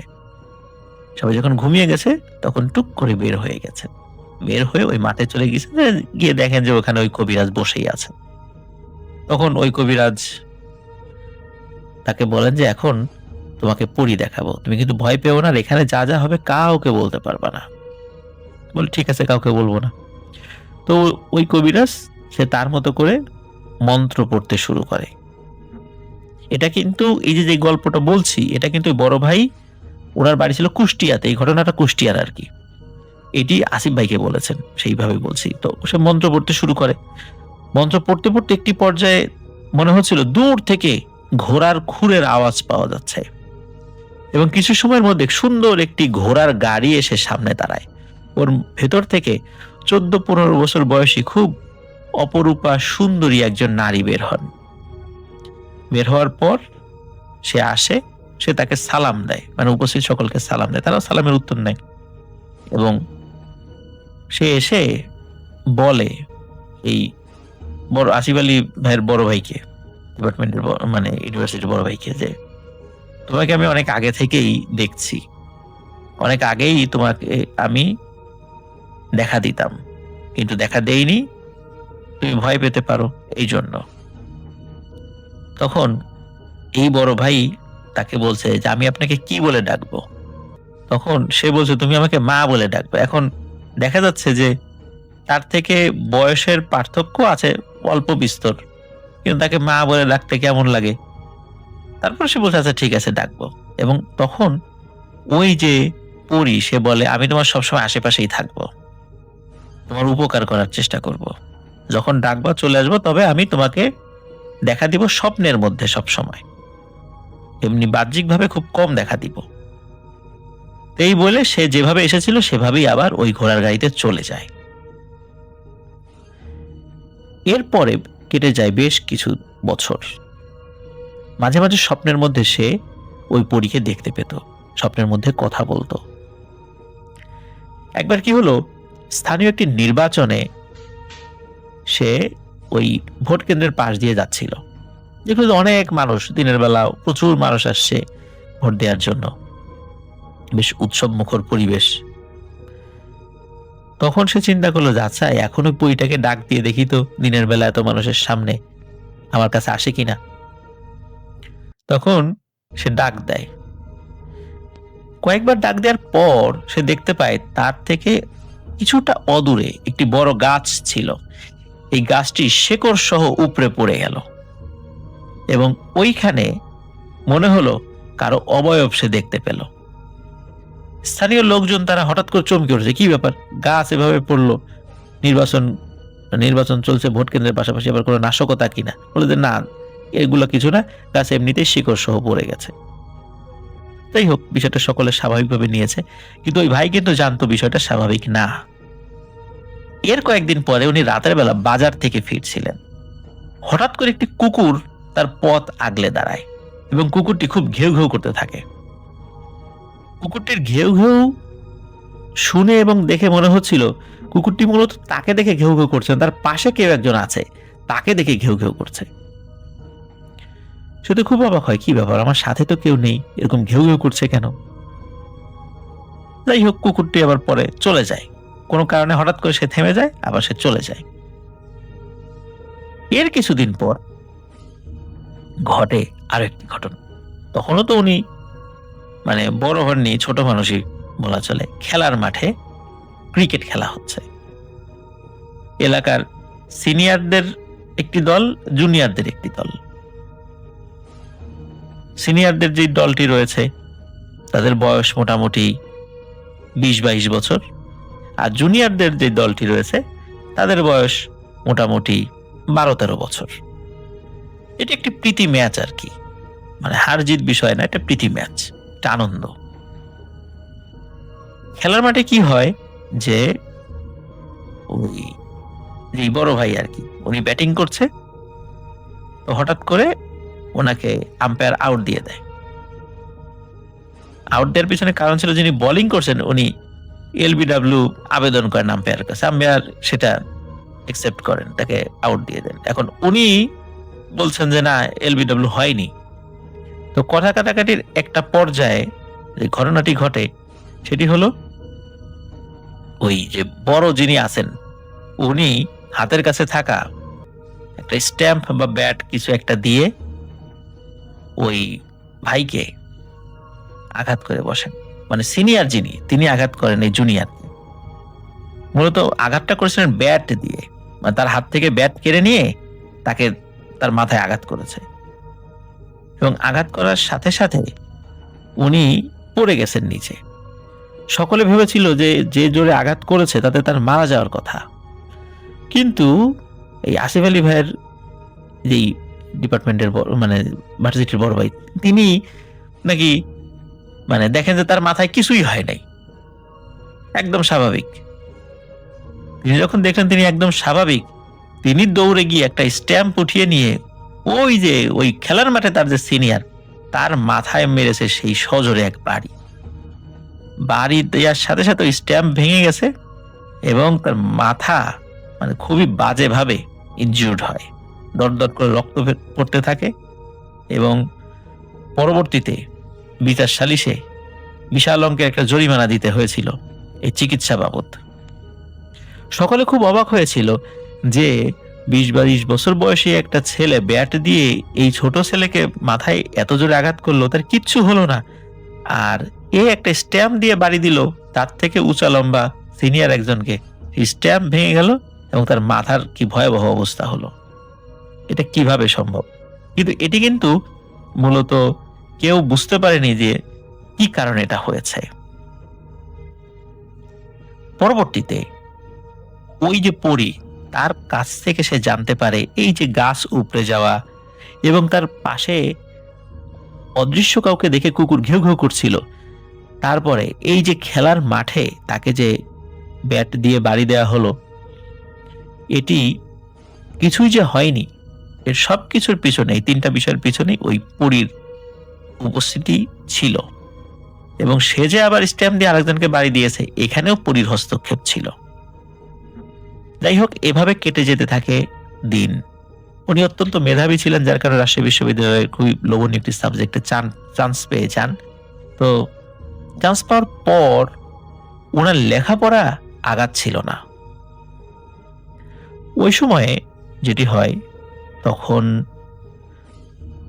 ভূত এফএম হতো রেডিও ফুর্তিতে 88.0 FM এ। আপনারা অনেকেই সেই ভূত এফএম শুনেছেন।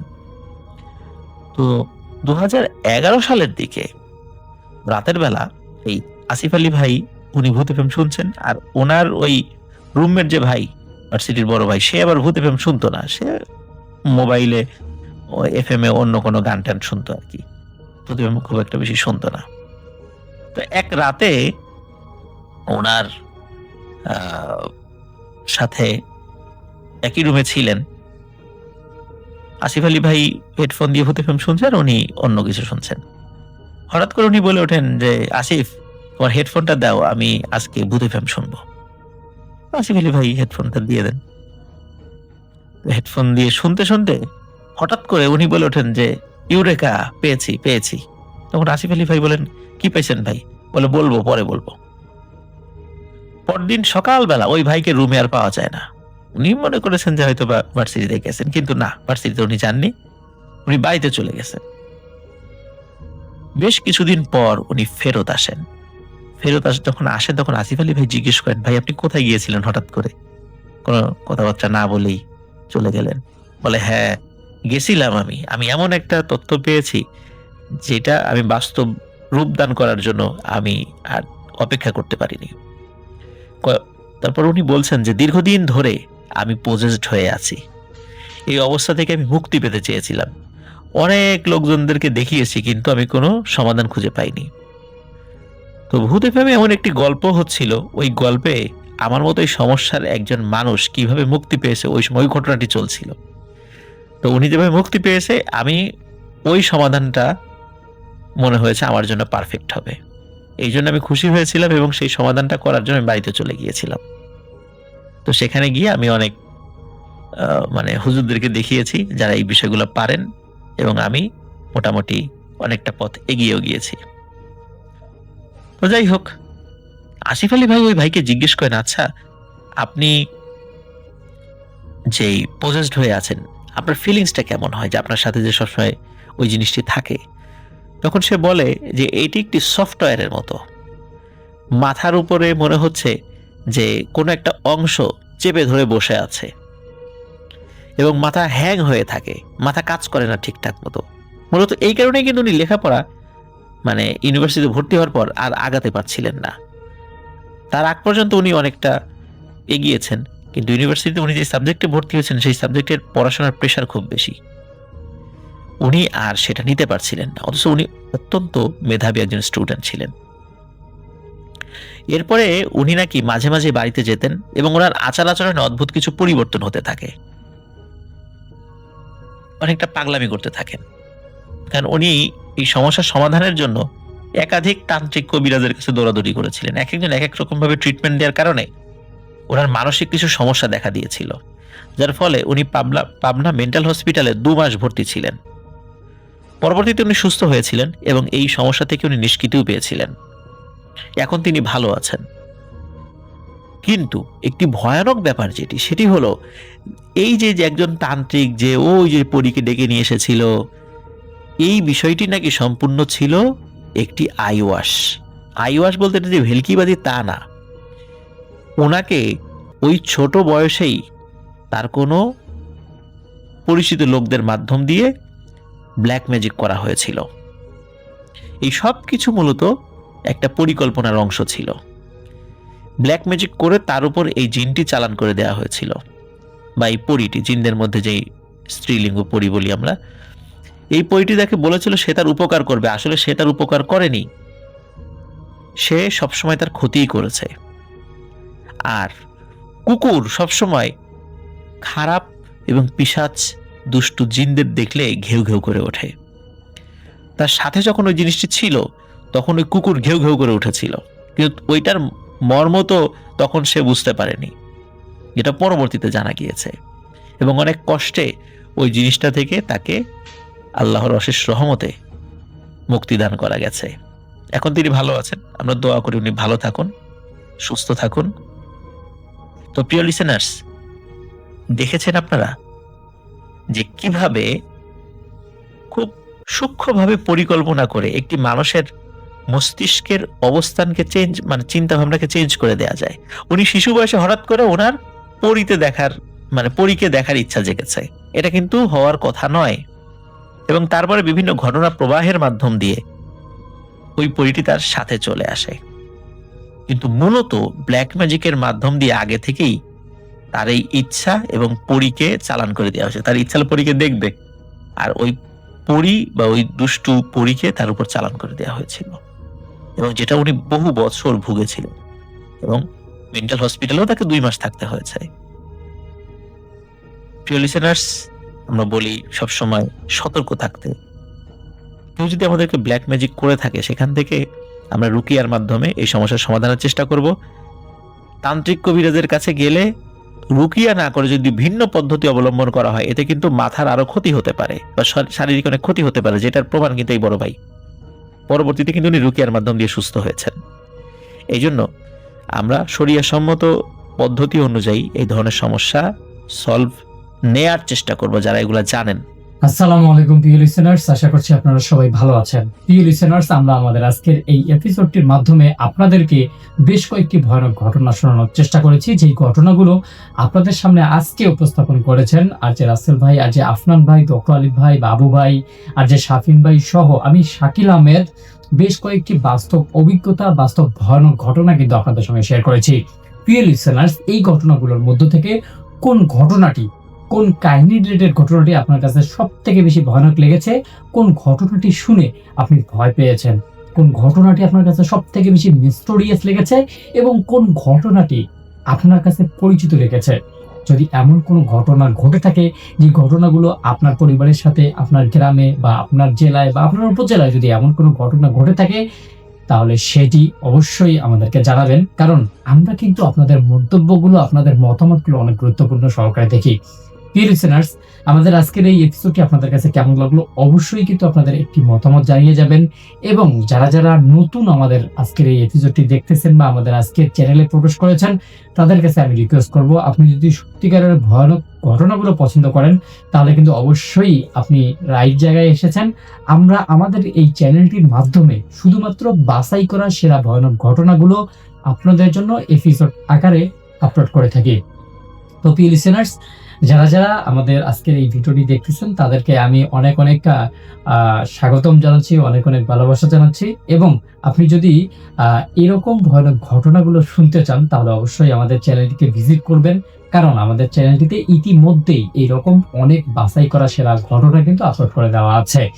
তো প্রিয় লিসেনার্স, আমরা আজকের মতো আপনাদের কাছ থেকে বিদায় নিব, কিন্তু আগামীকাল আবারও দেখা হচ্ছে অনেকগুলো ভয়ানক ঘটনা নিয়ে, অনেকগুলো মিস্টোরিয়াস ভয়ঙ্কর ঘটনা নিয়ে ইনশাআল্লাহ। ততক্ষণ পর্যন্ত সবাই ভালো থাকবেন, সুস্থ থাকবেন। আপনাদের সবার মঙ্গল এবং সুস্বাস্থ্য কামনা করে আমি শাকিল আহমেদ আজকের মতো আপনাদের কাছ থেকে বিদায় নিচ্ছি। সবাই ভালো থাকবেন, সুস্থ থাকবেন, আপনাদের আশেপাশের মানুষগুলোকে নিয়ে একসঙ্গে ভালো থাকার চেষ্টা করবেন। আল্লাহ হাফেজ।